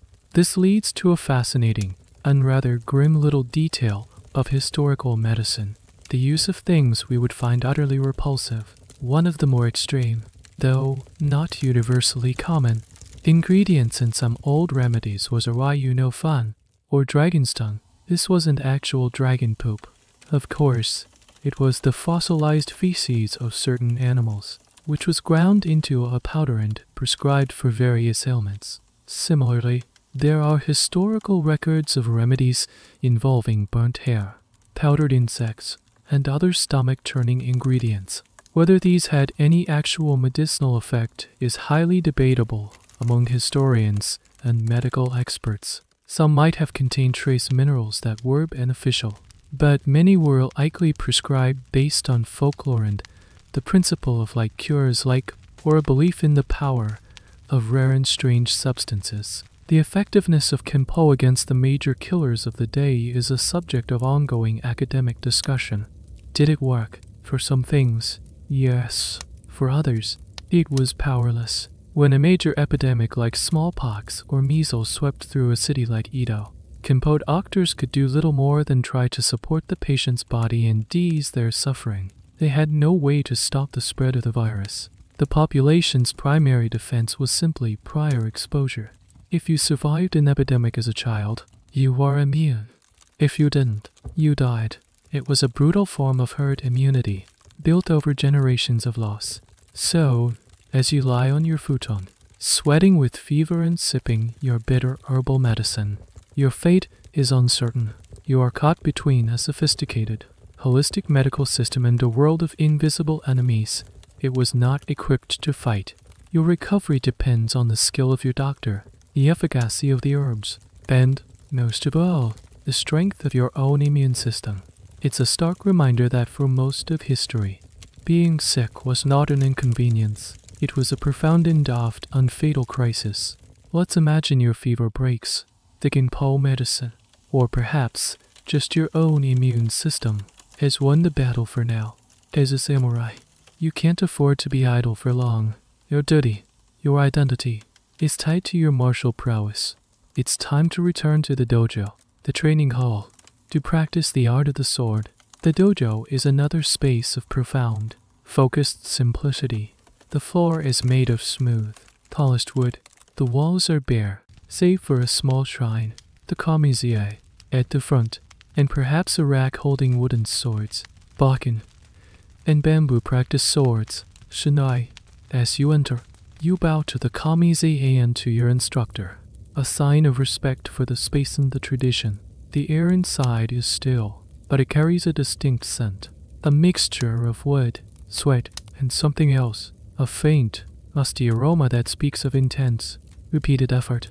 You change into your training uniform, the kakuji. It's made of thick, heavy cotton, designed to be durable and to absorb an enormous amount of sweat. The uniform consists of white trousers called hakama and a simple jacket. Underneath, you might wear a cotton undershirt. The fabric is stiff and coarse, a far cry from the soft silk of your formal kimono. This is work clothing. The training is grueling. 4 hours. You practice guts, thrusts, and footwork. You engage in sparring matches with your fellow students, the bamboo shinai clashing together with sharp, percussive cracks. The focus required is total. Your mind must be clear, your body responsive. The sweat begins to pour from you, soaking through your keikoji until the heavy cotton is dark and damp. The dojo fills with the sound of sharp shouts, chirai, the thud of feet on the wooden floor, and the panting breath of exhausted men. It is a crucible designed to forge discipline and skill through repetition and exertion. And here, we run into another hygienic challenge. After hours of sweating, your keikoji is drenched. You take it off, and the wave of heat and odor that is released is formidable. So, what happens to this uniform? Do you take it home and wash it immediately? Unlikely. Just like the formal kimono, the heavy cotton kakukakoji, I was not necessarily washed after every single use. The reasons were practical. It was heavy, took a long time to dry, and frequent washing would wear it out. The common practice was to simply hang it up to air out. You would take your sweat-soaked uniform, fold it neatly. Folding clothes properly was a form of discipline in itself, and then perhaps take it home to hang in a well-ventilated spot. The goal was to let it dry completely before the next practice. This, of course, did not remove the bacteria and dried sweat salts that had accumulated in the fabric. Over time, the uniform would develop a permanent, sour, musty smell and a stiff, almost crusty texture from the dried sweat. This was simply the accepted aroma of hard work. A clean, fresh-smelling kakoji. I might even be the sign of a lazy student who wasn't training hard enough. The ripeness of your uniform was a strange, smelly badge of honor. This leads to a quirky and debated tidbit among martial arts historians, the dojo funk. This is a term used even today in some traditional martial arts schools to describe the unique, pervasive smell of a space where people have been sweating for years. Some romanticize this smell as the scent of discipline, but modern science tells us it's the smell of old sweat, bacteria, and mildew that has seeped into the wooden floors, the walls, and any equipment that isn't regularly sterilized. The very air in the dojo was a testament to the accumulated effort and the accumulated microbial life of generations of students. Scholars argue about how conscious people were of this. Was the smell ignored, accepted, or even celebrated? In a world where strong odors were a part of daily life, from the streets to the latrine, the smell of a sweaty dojo was likely just another part of the sensory landscape, and one associated with the positive values of hard work and martial spirit. It wasn't seen as unhygienic because the concept of hygiene was tied more to visible dirt and ritual purity than to invisible bacteria. So, as you leave the dojo, your body is tired but your spirit is sharp. You have honed your skills and fulfilled your duty. You carry with you the aches of a good practice and the distinct, powerful odor of your own hard-earned sweat, embedded in a uniform that will be aired out, but not truly cleaned. This smell is not a sign of poor hygiene in the world of the samurai. It's the perfume of dedication, and soon you will have to encase this body and its associated odors in another, even more constricting layer, your suit of armor. The call to arms has come, a dispute with a rival clan, a summons from your daimyo. Whatever the reason, the time for peaceful training in the dojo is over. It's time to don your armor, your gasokeiyu. This isn't just a suit of metal, it's a complex, multi-piece ensemble of iron, leather, silk cord, and lacquer, and putting it on is a ritual that requires assistance. First, you put on the clothing that goes underneath, the yoro ihidadar. This is a set of garments similar to your everyday clothes but made of more robust fabric, designed to be worn under armor. It provides a crucial buffer between your skin and the hard, chafing pieces of the gasokeiyu. There's no special, moisture-wicking tech fabric here. It's just simple cloth, which will soon be soaked with sweat. Then, the process of arming begins. It starts from the legs up, greaves to protect your shins.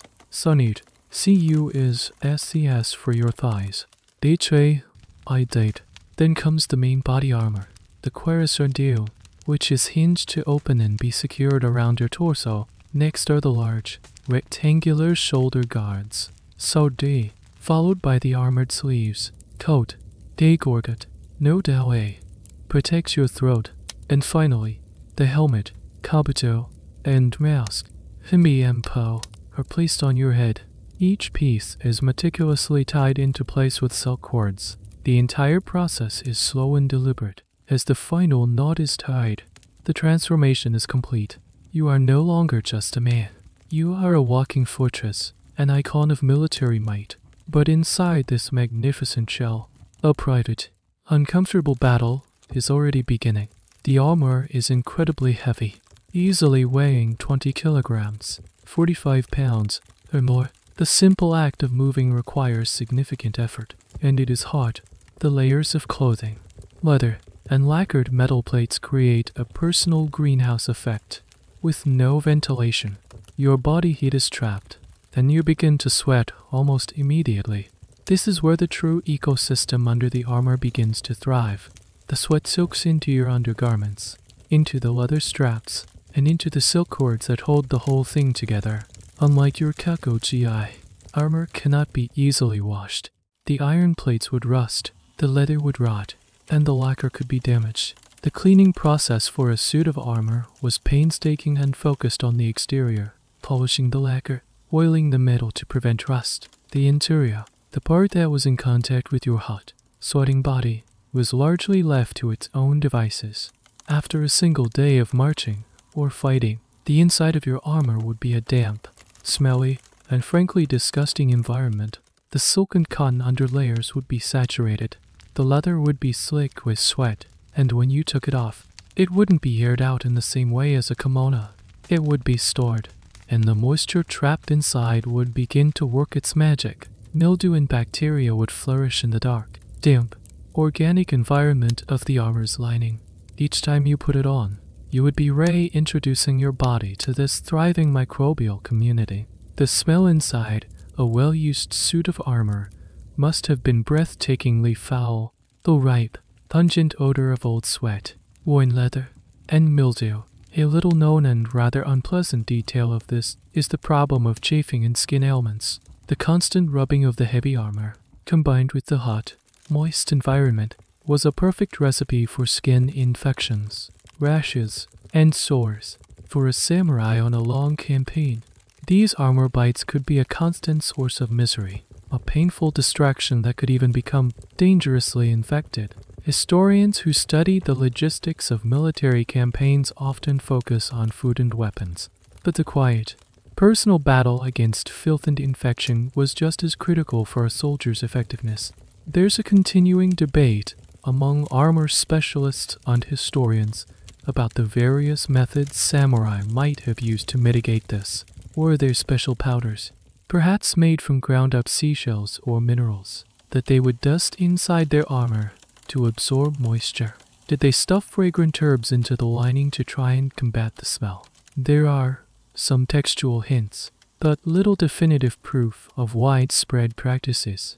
It's more likely that for the average samurai, this was simply an accepted part of the warrior's life. The discomfort and the stench were part of the price you paid for the protection the armor offered. It was a trade-off, safety from the enemy's sword in exchange for an intimate, ongoing battle with your own personal biome. So you stand there, encased in your magnificent, fearsome armor. To the outside world, you are a symbol of power and discipline, but you are privately, acutely aware of the sweat trickling down your back, the chafing at your shoulders, and the familiar, ripe smell that is the constant companion of every man who wears the gasokeiyu. It is the ultimate expression of the samurai paradox, a beautiful, honorable exterior hiding a gritty, uncomfortable, and profoundly unhygienic reality. Encased in your stifling armor, you are a machine built for war. Every part of your attire is functional, designed for protection, but there is one object you carry that transcends mere function. It is your soul, your katana. As you reach for it, your entire demeanor shifts. The discomfort of the armor, the grime of the world, all of it fades into the background. Your focus narrows to the sword in its scabbard. The sae, you draw the blade, and even in the dim light, the steel seems to glow with a life of its own. The blade has a gentle, elegant curve along its spine. You can see the hamon, the temper line, a wavy, cloud-like pattern that is the unique signature of the swordsmith who forged it. This is not just a weapon, it is a masterpiece of metallurgy, a sacred object, a physical manifestation of the samurai spirit. And your relationship with this blade is one of absolute, obsessive cleanliness. The contrast between the care you afford your sword and the care you afford your own body is stark. Your kimono might go unwashed, your armor might reek of old sweat, but your katana must be kept in a state of perfect, pristine purity. After every use, whether in training or in battle, the sword must be cleaned immediately. To neglect this duty would be a sign of profound disrespect, not just to the blade, but to your ancestors, your daimyo, and your own honor. The cleaning process is a meticulous, meditative ritual. You would have a small, portable cleaning kit called a yuri no tei. First, you take a piece of clean, soft rice paper, or nuji uigami, and wipe the blade from the hilt to the tip, removing any old oil, dust, or, if you're returning from battle, blood. This is done with extreme care, ensuring you never touch the blade with your bare hands, as the oils and acids from your skin can cause it to rust. Next, you use a special powder ball called an uchiko. This is a small silk pad filled with the fine, powdered dust of a high-quality whetstone. You gently tap the uchiko along the length of the blade, depositing a light, shaggy coating of the powder. This powder is mildly abrasive and also helps to absorb any remaining oil or moisture. Then, with a fresh piece of rice paper, you wipe the powder off, again, in a single, careful motion from hilt to tip. This polishes the steel, removing any microscopic impurities. Finally, you must ray-oil the blade to protect it from the humid Japanese air, which is a constant threat to high-carbon steel. You take a clean piece of cloth or paper, apply a few drops of choji oil, a light mineral oil, often with a bit of clove oil added for its pleasant scent and supposed rust-inhibiting properties, and wipe a very thin, even layer over the entire surface of the blade. The sword is now clean, protected, and ready to be returned to its sei. This entire ritual is performed with a level of focus and reverence that borders on worship. The sword was believed to have a spirit, the kami, residing within it. To keep the blade clean was to honor that spirit. This is where the concept of purity becomes deeply philosophical. The physical cleanliness of the blade was a reflection of the spiritual purity of the warrior. A rusty sword implied a rusty soul. A curious and somewhat debated topic among collectors and historians is the blood groove, or tai, the long fuller sometimes carved into the side of the blade. Popular culture and myth often claim this groove is for letting blood out of a wound to prevent suction and make the blade easier to withdraw. While it might have some minor effect in that regard, its primary purposes were quite different. Carving a groove made the blade significantly lighter without compromising much of its structural integrity. It also changed the balance of the sword, and when swung, it would create a loud, whistling sound, which could be intimidating to an opponent. There is ongoing debate about which of these functions, weight, balance, or sound, was the primary intention. But the blood channel myth is far more dramatic and has persisted for centuries. So here you are, studying contrasts. You are a man who might use a communal stick to clean himself after using the toilet, who wears clothes scented with incense to mask the smell of repeated use, and who stews in his own sweat inside a suit of armor. But when it comes to this single piece of steel, your standards of hygiene are absolute and uncompromising. The blade is an extension of your will, and it must be perfect. This obsession with the cleanliness of the katana, while tolerating so much filth elsewhere, is not hypocrisy. It's a matter of priority. The body is a temporary, imperfect vessel. The sword, and the honor it represents, is eternal. Its purity is a direct link to the idealized, spiritual essence of being a samurai.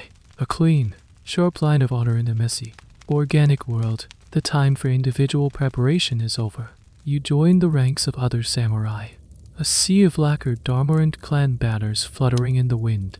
The army is on the move. The march to the battlefield is a grueling affair, a test of endurance that has little to do with the elegant swordplay of the dojo. It's a matter of logistics, of putting one foot in front of the other for days on end, and it brings with it a whole new set of hygienic nightmares. Your world shrinks to the rhythm of the march, the clank of armor, the creak of leather, the thud of thousands of feet on the dirt road.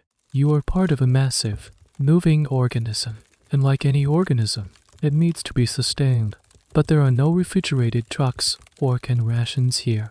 The army's food supply is carried on the backs of porters or in slow-moving ox carts. The staple is rice, dried, easy to transport, and energy-dense.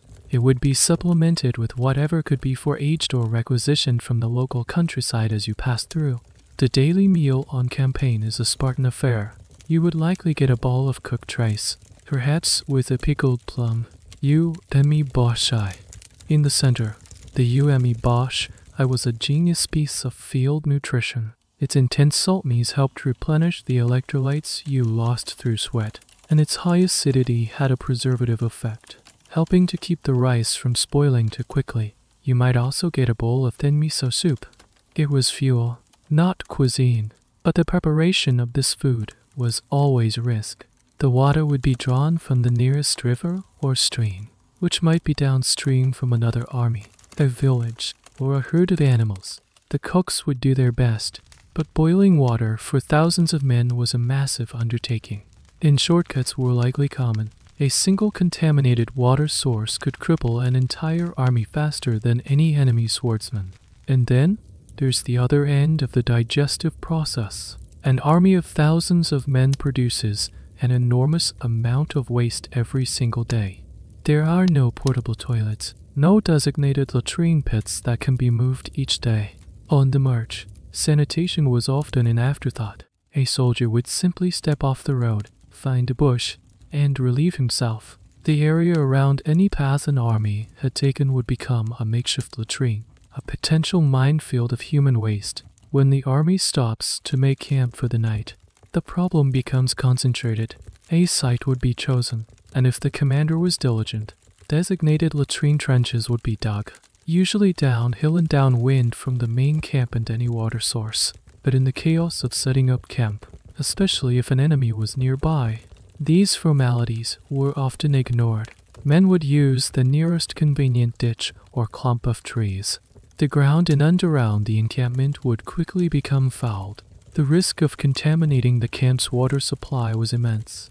A heavy rain could wash all the filth from the latrine areas directly into the stream everyone was drinking from. A strange and little-known aspect of campaign life was the use of certain plants for personal hygiene.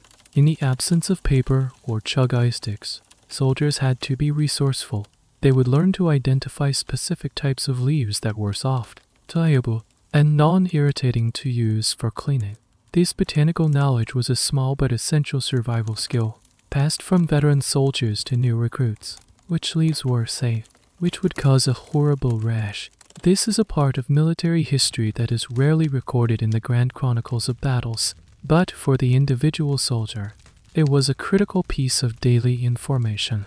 The accuracy and extent of this botanical toilet paper knowledge is something historians can only piece together from fragmented sources and folklore, making it a fascinating area of ongoing study.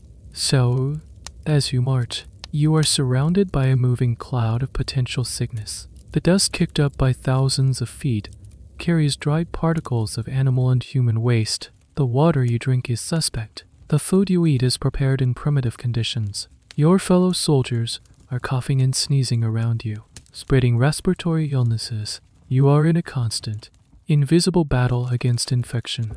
This is the grim reality of pre-modern warfare that is so often overlooked in heroic stories. The greatest enemy on any military campaign was not the opposing army. There was disease. More soldiers in this era died from dysentery, typhoid, and influenza than ever died on the point of a sword or the tip of an arrow. Your magnificent armor could stop a blade, but it was utterly useless against the microscopic enemies you were breathing in and ingesting with every step you took. After days of marching, your army finally makes camp. You are in enemy territory, and the tension is palpable. The site is chosen for its strategic value, perhaps on high ground, with a good water source and a clear line of sight. But as soon as thousands of men settle into this small patch of land, it begins its rapid transformation from a piece of pristine nature into a ticking public health time bomb. You and your fellow samurai might have slightly better accommodations than the common foot soldiers. Or Aishigaru, you might have a small tent, while they sleep in makeshift lean-tos or in the open air. But you are all breathing the same errand, living on the same fouled ground. The first few days might be manageable. The designated latrine trenches are new, and the camp is relatively clean, but time is your enemy. Each day, the camp becomes more saturated with human life and its byproducts. The latrine pits fill up, and the smell becomes a permanent part of the atmosphere. New pits have to be dug, but the ground is only so large. The areas used for butchering animals for food become slick with blood and guts, attracting swarms of flies. Piles of discarded food waste begin to rot, creating another source of foul odors and another feast for insects and vermin. The flies that feast on the latrines and the garbage piles then land on your food, on your face, on any open wound you might have. They are perfect, efficient vectors for disease, shuttling bacteria from the filth to you. This is where the invisible killers of the battlefield begin their work. Dysentery, often called the bloody flux, would sweep through a camp with terrifying speed. It was caused by bacteria or amoebas, likely from contaminated water or food, and resulted in severe diarrhea, fever, and dehydration. In an era without IV fluids, severe dysentery was often a death sentence.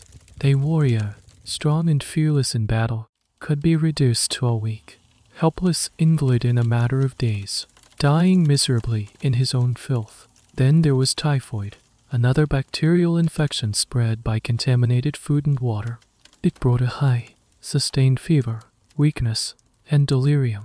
Cholera, though less common, was the most feared of all, causing such rapid and severe dehydration that it could kill a healthy man in less than a day. These diseases were the true specters haunting every military encampment. A commander would watch his army's strength drain away, not from casualties in battle, but from the silent, relentless attrition of sickness. One of the lesser known, but utterly miserable, afflictions of camp life was a condition known as trench foot or immersion foot. Even though you aren't in a World War I-style trench, the principle is the same.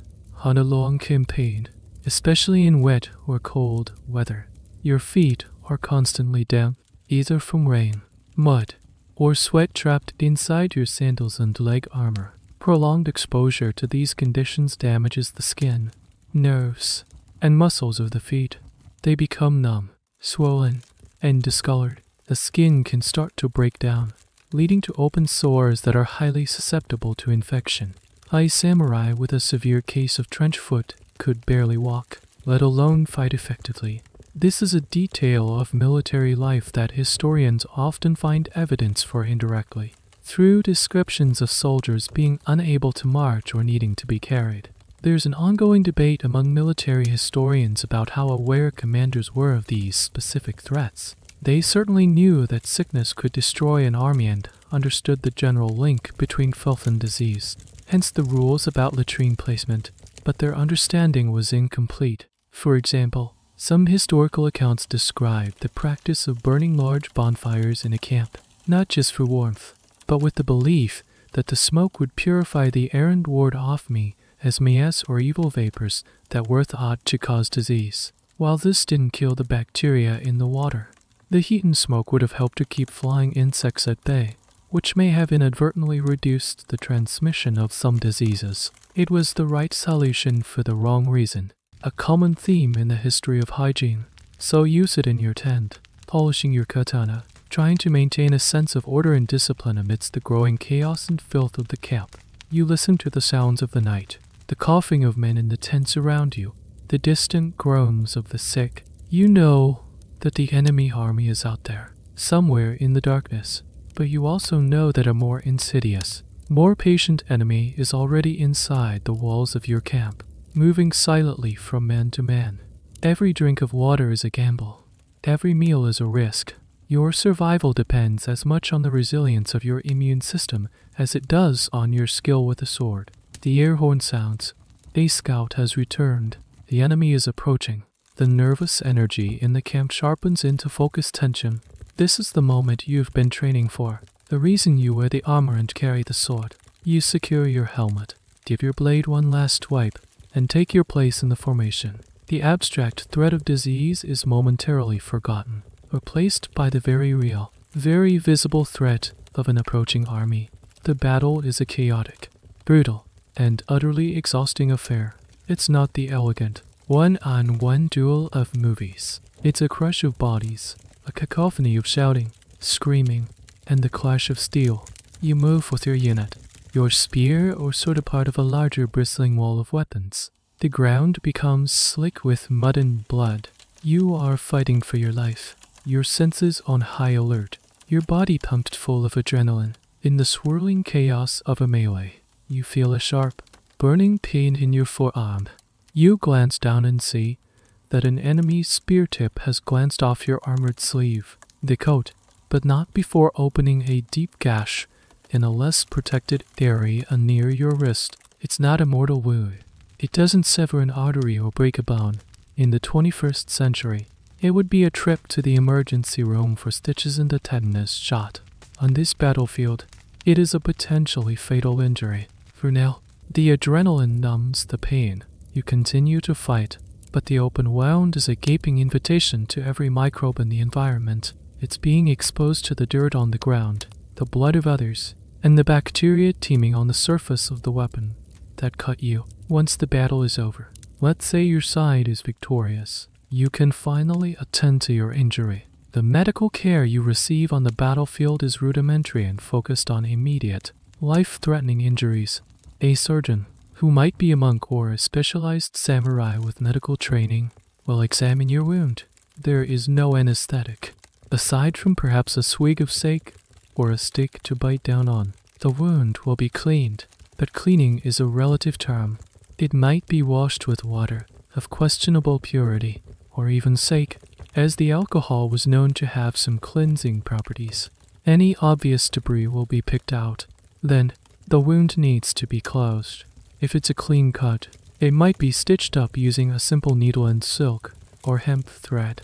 But a more common and fascinating technique, especially for larger wounds, was a form of cauterization. The surgeon might heat a knife or a special iron tool in a fire until it's red hot and then press it against the wound.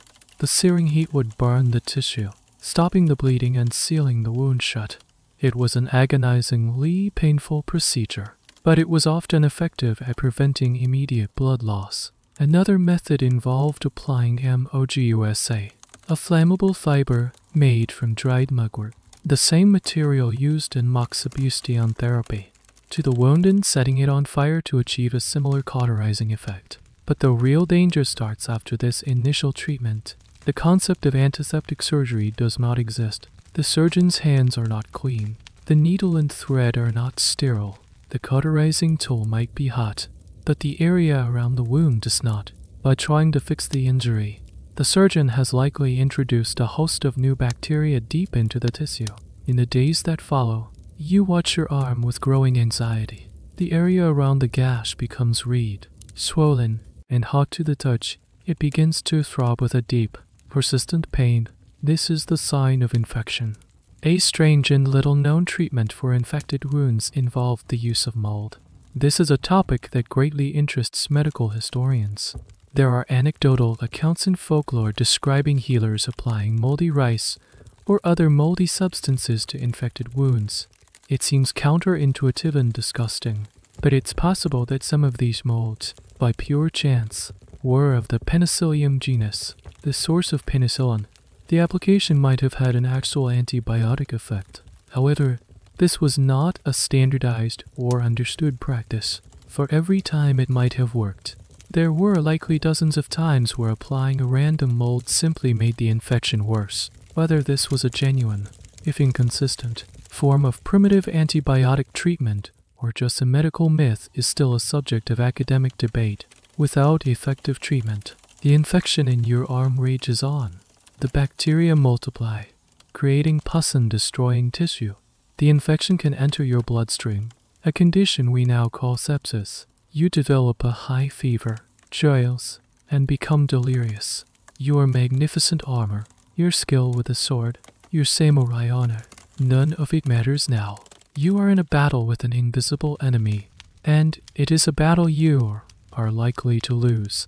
That small, seemingly insignificant cut on your forearm has become your executioner. It is a grim testament to the fact that in this era, the most dangerous part of a battle was not the fighting itself, but the days that followed. Let's change your fate. The cut on your arm was shallow, and through sheer luck, it doesn't become infected. You survived the battle, and you were not just a survivor, you were a victor. During the fierce fighting, you faced a worthy enemy, an opposing samurai, and after a difficult struggle, you defeated him. Now, you must prove it. Your word is not enough. You need a trophy, the ultimate and most gruesome form of currency on the battlefield. A head. This is the practice of kubigari, or head hunting, for samurai. Taking the head of a defeated enemy, particularly one of high rank, was the primary way to gain honor, recognition, and material reward.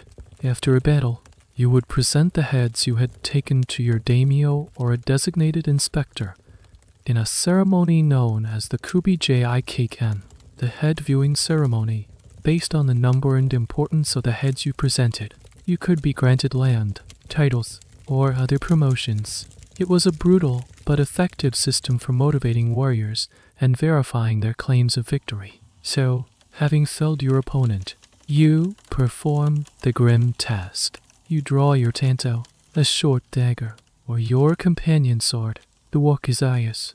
You pull the head back by its topknot and cut through the neck.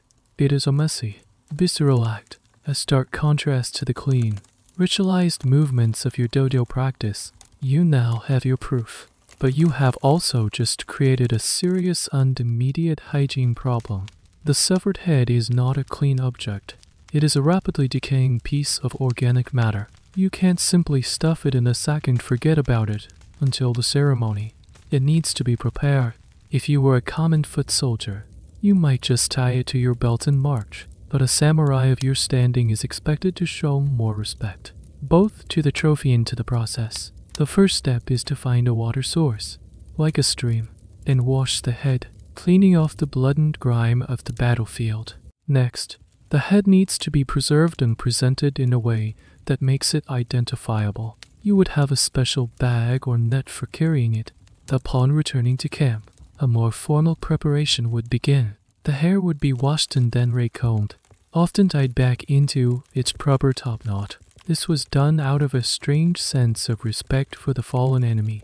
An enemy with messy hair was a sign of a disorderly victor. You were showing that you had defeated a worthy opponent and were greeting him with the appropriate posthumous dignity. To make the head presentable for the viewing ceremony, which might be a day or two later, some form of preservation was necessary. Often, the head would be salted or packed in bran to help slow down decomposition. In some cases, a small wooden tag with your name and the name of the defeated, if known, would be attached to the ear. The head would then be mounted on a small wooden stand, ready for inspection. This entire process is a logistical and sanitary nightmare. You are handling an object teeming with bacteria. Any small cut on your own hands could lead to a serious infection.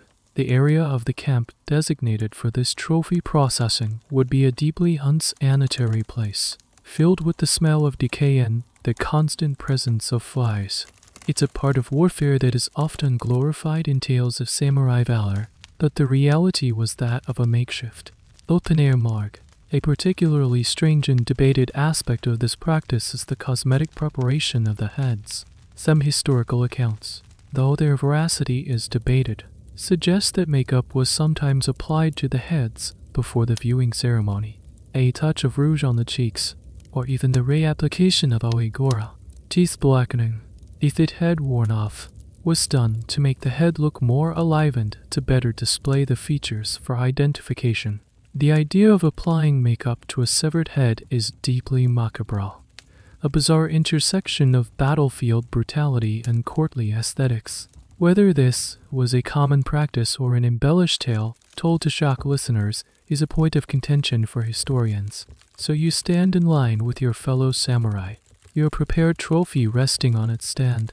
The inspector, a senior retainer, walks down the line, examining each head, noting the identity of the victor and the vanquished. Your heart swells with pride as he acknowledges your kill. You have done your duty. You have brought honor to yourself and your clan. But you have done so by participating in a ritual that is, by any modern standard, a horrific biohazard.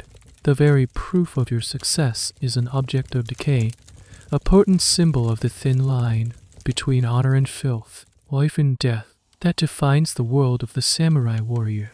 The head viewing ceremony is complete. The rewards have been distributed, and the honor has been recorded.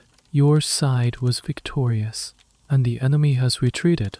The immediate danger is over. But as your army packs up its camp and begins the march home, you leave something behind, the battlefield itself, and that abandoned patch of earth is now one of the most unsanitary and dangerous places imaginable. You take one last look back at the clearing or field where the battle took place. It is a scene of profound devastation. The ground is churned up, littered with discarded equipment, broken spears, dented helmets, perhaps a tattered banner half buried in the mud. But worse, It is littered with the dead, while you and your fellow samurai took the heads of high-ranking enemies, the bodies of hundreds, perhaps thousands, of common foot soldiers. Both friend and foe remain where they fell. There is no organized, systematic effort to bury all the dead. Your army is eager to move on, to return home to celebrate its victory. The defeated army is in no position to return and collect its fallen. And so, the bodies are left to the elements. This is not just a scene of tragedy. It is the beginning of a massive environmental health crisis for the local area. In the days and weeks that follow, a process of decomposition begins. The battlefield becomes a massive feast for scavengers, crows, wild dogs, and insects. The smell of decay would be overwhelming, carrying for miles on the wind and making life unbearable for anyone living in nearby villages. But the invisible threat is even worse. The liquids from the decomposing bodies seep into the ground, contaminating the soil and, critically, the local water sources. Springs, streams, and wells that were once safe to drink from could become poisoned with bacteria from the decaying remains. Any village unlucky enough to be situated downstream from the battlefield could face a devastating outbreak of disease.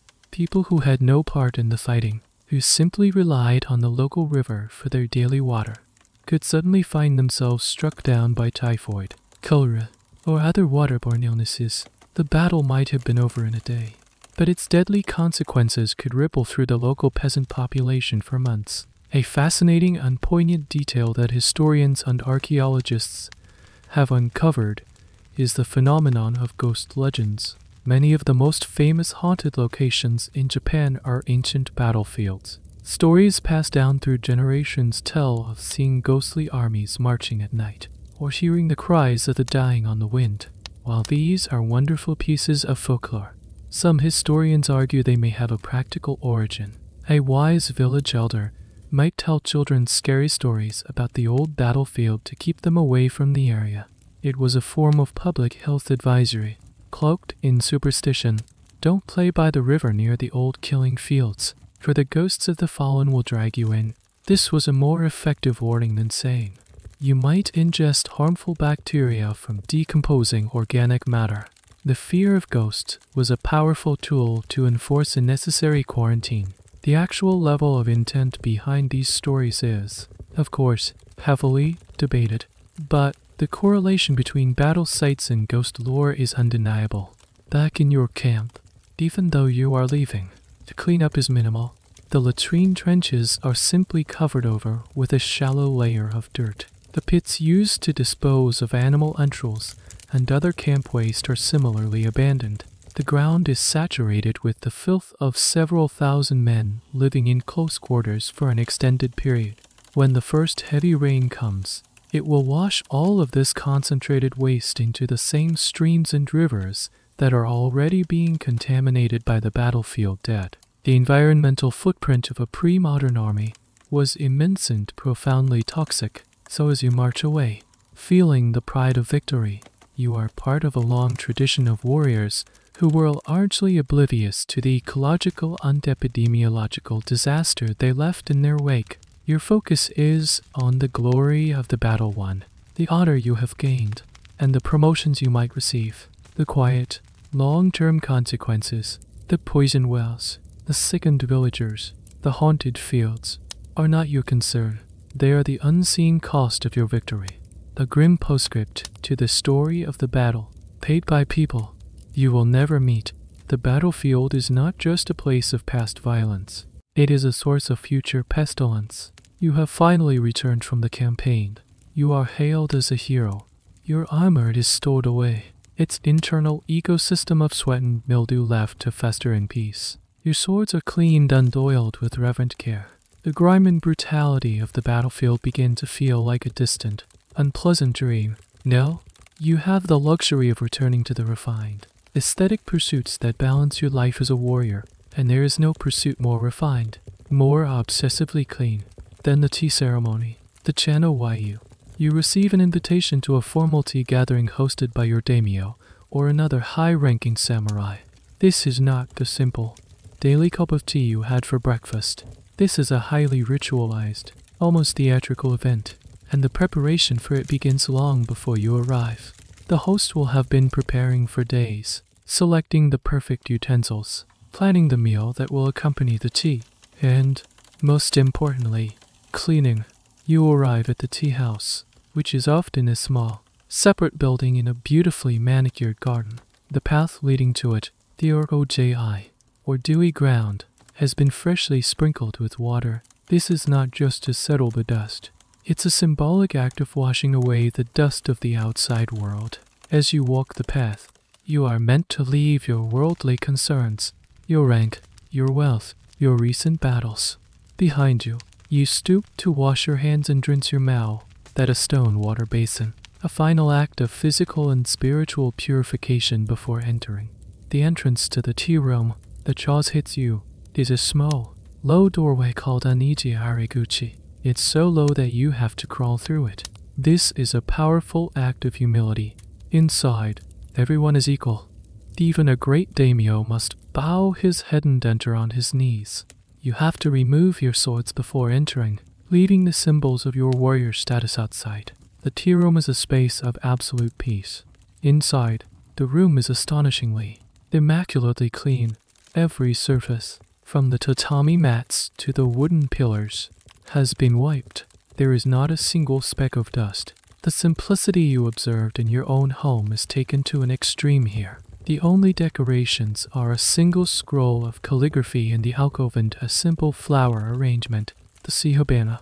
The aesthetic is one of stripped down, essential beauty. This hyper-cleanliness is a core principle of the tea ceremony, representing the purity of the mind and spirit. You take your seat, kneeling in silence with the other few guests. The host enters, and the ceremony begins. Every movement is a form of choreography, practiced for years until it is perfectly fluid and economical. The host cleans each utensil, the tea bowl, the tea scoop, the whisk, in front of you, using a silk cloth called Yukai. This cleaning is partly practical, but mostly symbolic. It is a performance of purity, reinforcing the pristine nature of the gathering.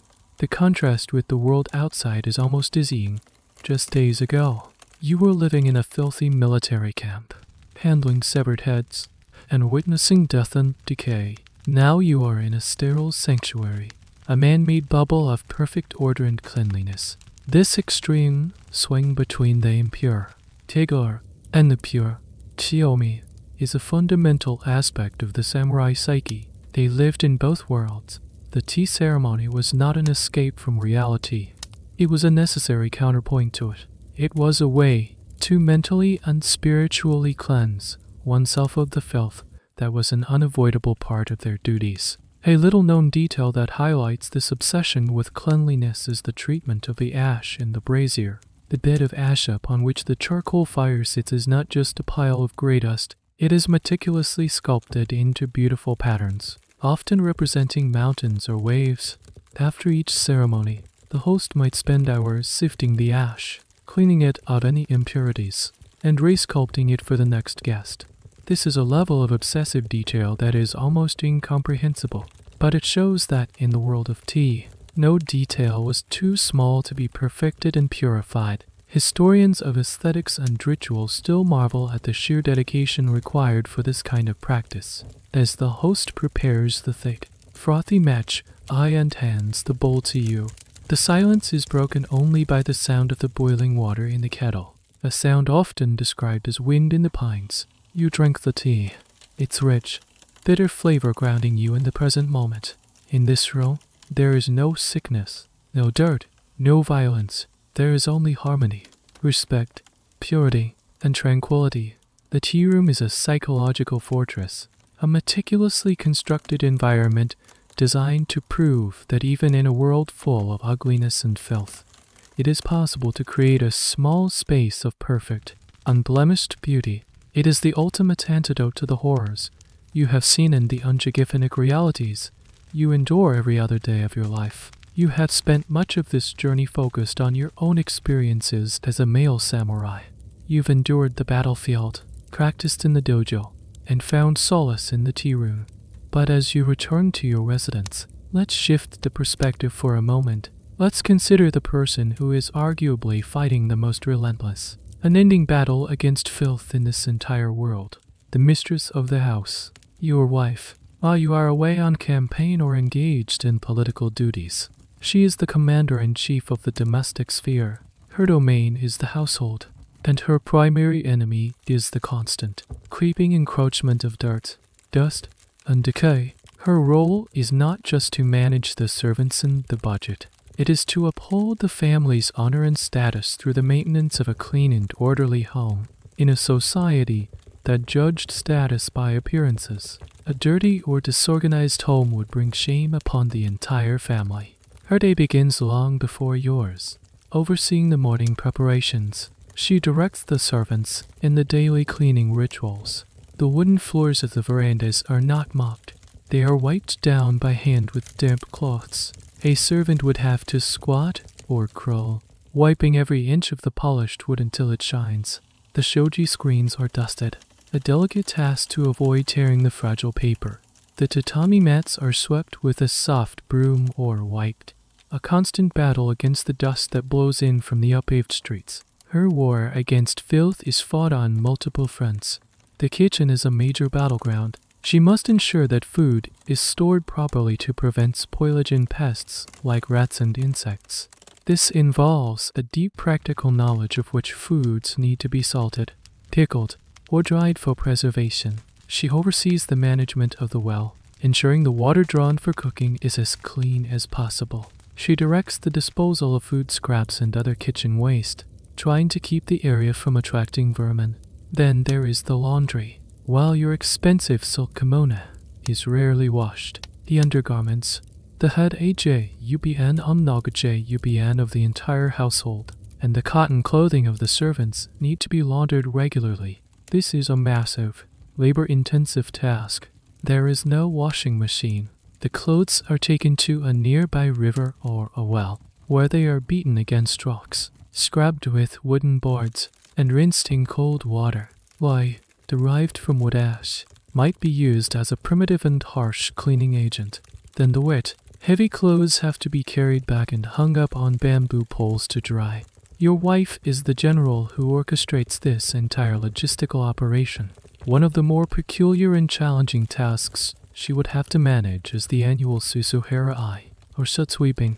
This was a major house cleaning event, usually done at the end of the year in preparation for the New Year's festivities. The houses were heated and lit by open charcoal braziers and oil lamps, which produced a great deal of soot that would coat the ceilings and walls over time. The Susuhara-ai involved the entire household, servants and family members alike, covering their heads with towels and using long bamboo poles with straw brushes on the end to sweep the soot from the ceilings and high beams. It was a messy, choking job that would cover everyone and everything in a layer of fine black dust, requiring a secondary, massive cleaning effort to get the house back in order. Historians debate whether this was just a practical cleaning necessity, or if it also held a ritualistic significance, a symbolic sweeping away of the bad luck and impurities of the old year. The mistress of the house had to be a master of resourcefulness. She would know which herbs could be burned to repel mosquitoes, how to use bags of dried lavender or turmeric to protect stored clothes from moss and mildew, and how to create cleaning powders from rice bran. She was, in essence, a domestic scientist, using the limited tools and knowledge at her disposal to fight a never-ending war against the natural tendency of the world to descend into chaos and filth. Her work is less glorious than yours. There are no trumpets or victory parades for successfully keeping the rats out of the rice store. There are no promotions for managing a year's worth of laundry without a single garment being lost or ruined. Her victories are silent and invisible. A household that runs smoothly, a family that remains healthy, a home that is a sanctuary of order and cleanliness. Her role is a testament to the fact that maintaining hygiene in this era was not just about personal habits. It was a constant, laborious, and gendered struggle, while you, the samurai, were tasked with defending the household from external, human enemies. She was tasked with defending it from an equally relentless, if smaller and more insidious, set of foes. Throughout this journey, you've encountered a world of contradictions. You've seen an obsessive focus on the purity of a sword blade, contrasted with a casual tolerance for a foul-smelling suit of armor. You've witnessed the serene, sterile environment of a tea room, existing in the same city as a thriving economy built on human waste. How can these extremes coexist? The answer lies not just in practical limitations, but deep within the philosophical and religious bedrock of Japanese culture, specifically in the Shinto concept of keigar. Keigar is a difficult word to translate directly into English. It's often rendered as defilement, impurity, or pollution, but it's more nuanced than that. It's not about physical dirtiness in the way we think of it. You wouldn't say your hands of keigar just because they are muddy. Keigar is a state of spiritual or ritual pollution, and it is primarily associated with death, disease, childbirth, and blood. These are things that disrupt the natural order in life force, or T.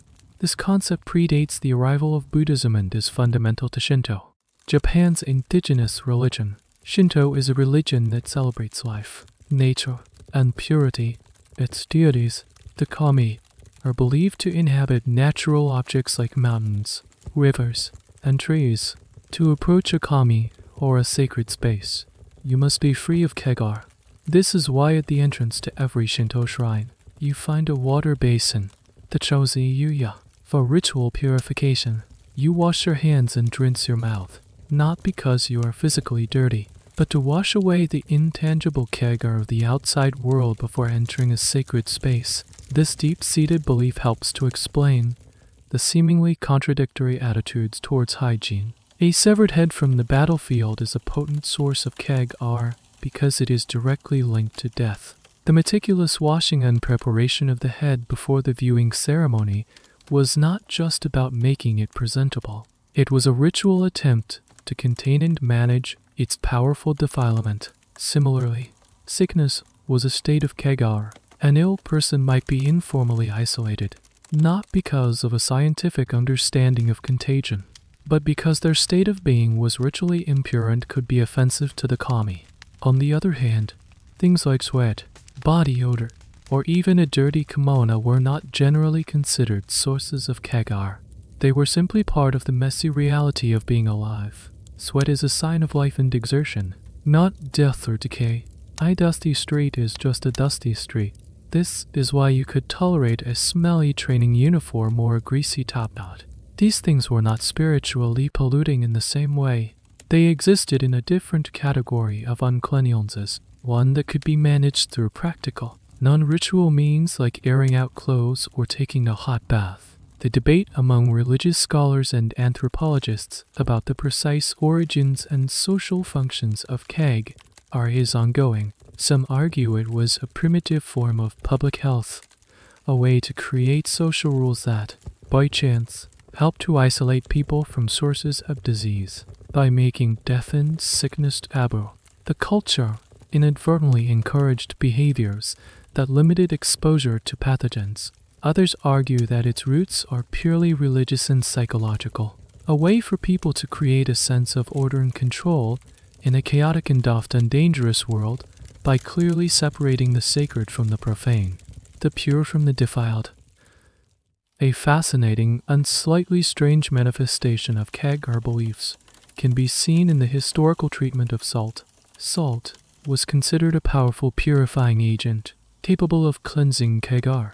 This is why salt is still used in Shinto purification rituals today. After attending a funeral in modern Japan, it is still customary for people to be given a small packet of salt to sprinkle on themselves before entering their home, to cleanse the keigar of death they may have come into contact with. In your time, a samurai returning from battle might undergo a salt-based purification ritual to cleanse himself of the defilement of the killing he had done. It was a spiritual disinfectant for the soul. So, your life is governed by two parallel but distinct concepts of cleanliness. There is the practical, everyday hygiene focused on removing visible dirt and managing odors. And then there is the profound, ritual hygiene focused on avoiding uncleansing the spiritual pollution of keigar. This dual system allows you to live with the paradoxes. You can be a fierce, battle-hardened warrior who has seen and caused death, and yet, through ritual, you can purify yourself to participate in the serene, sacred space of the tea ceremony.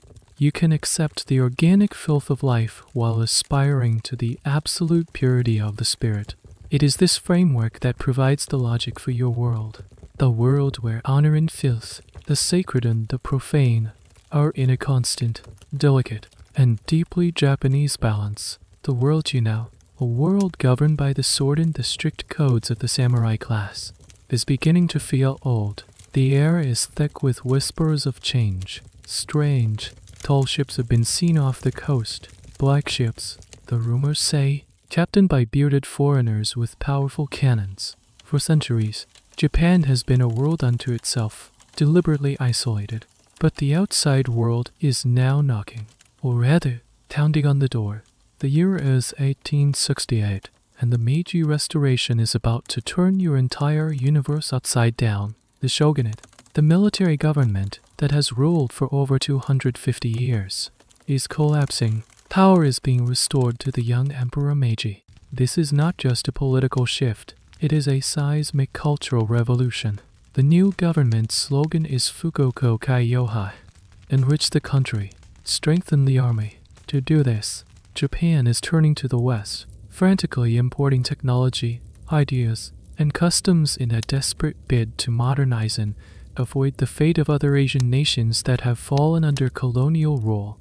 And along with steam engines, telegraphs, and modern rifles, one of the most transformative imports is the Western concept of hygiene. You start to see the changes everywhere. The new government begins to launch public health campaigns. The miasma theory of disease, the idea of bad air causing sickness, is gradually replaced by the strange but powerful new idea from the West, germ theory.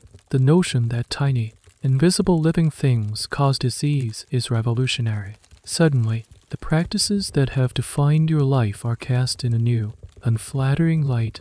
The night soil economy, once the bedrock of sustainable urban agriculture, is now seen as a primitive and dangerous source of pestilence. The government begins the colossal, multi-generational project of building modern sewer systems. Your trusty kai-away is now a symbol of an unsanitary past. The public bathhouses, the sentu, are also reformed. The government, influenced by prudish Victorian sensibilities from the West, cracks down on mixed bathing, viewing it as immoral, and a new, miraculous product begins to appear in the markets. Soap, bars of soap, with their ability to create a thick lather, become a symbol of modern, civilized cleanliness. The simple act of washing with soap and water is promoted as a patriotic duty, a way to build a stronger, healthier nation. Your very identity is under threat. The samurai class, the ruling warrior elite, is officially abolished. You are stripped of your special privileges, including the right to wear your two swords. The daisho. In public, the sight of a man walking down the street with a katana at his hip is no longer a symbol of authority. It's a sign of a dangerous relic from a bygone era. Your topknot, the Chan mage, is also targeted. The new government issues the damp but sure edict, recommending that men cut off their topknots and adopt Western-style haircuts. The slogan "Tap a cropped head and it will sound of civilization" becomes popular. Your iconic hairstyle is now seen as feudal and backward. A quirky detail from this period of transition is the beef feeding craze. For centuries, eating the meat of four-legged animals was a taboo, but now, the new government actively promotes it. Beef is seen as the food of the powerful, muscular Westerners. Eating meat becomes a symbol of modernization and a way to build up the physical strength of the Japanese people. The first beef restaurants, open and become wildly popular, despite the resistance of cultural conservatives. Your traditional diet of fish, rice, and vegetables is now considered insufficient for a modern citizen. Historians still debate the true health impacts of this sudden dietary shift, but its cultural impact was enormous. You are a man out of time. Your skills with the sword are becoming obsolete in an age of rifles and artillery. The philosophical Unesthetic codes that governed your life are being replaced by a new focus on industrial efficiency and scientific rationalism. The very definition of cleanliness, which for you was a complex blend of the practical and the ritual, is being flattened into a single, scientific definition based on the elimination of germs. The balance you maintained between the filth of your duties and the purity of your spirit is no longer relevant. The new ideal is a world that is uniformly, scientifically clean. You stand at a crossroads, watching as the familiar landscape of your life is erased and redrawn. The smells of your world are changing. The earthy scent of the night soil carts is being replaced by the chemical smell of disinfectants. The sounds are changing. The clip-clop of wooden sandals is giving way to the clatter of leather shoes. You are a ghost in your own lifetime, a living embodiment of an honor that coexisted with filth, a relic of a complex, contradictory, and profoundly human world that is vanishing forever. The world around you begins to soften now, the sharp edges of the past blurring into the gentle haze of approaching sleep. The sounds of Meiji Japan, the distant clang of a streetcar, the murmur of a new era, fade away, replaced by a deepened, comforting quiet. The weight of the armor, the scent of the incense, the chill of the steel, it all dissolves like mist. You are no longer a samurai, no longer a witness to history. You are simply here, in your own bed, in your own time, drifting. Feel the solid, comforting weight of your own blanket, a far gentler shield than any suit of armor. Listen to the soft, rhythmic hum of the fan, a sound as peaceful as the wind in the pines of a temple garden. The journey is over. You have walked the muddy streets of Edo, sat in the silent purity of the tea room, and felt the tension of the battlefield. But that world is far away now, a story that has been told. All that remains is the gentle pull of slumber. Let go of the day's thoughts. Let them drift away like cherry blossoms on a stream. There is nothing left to do, nowhere else to be. You are safe, you are comfortable, and you are ready for rest. Allow your breathing to slow, to deepen, to find its own easy rhythm. You are on a quiet path now, a path leading only to dreams.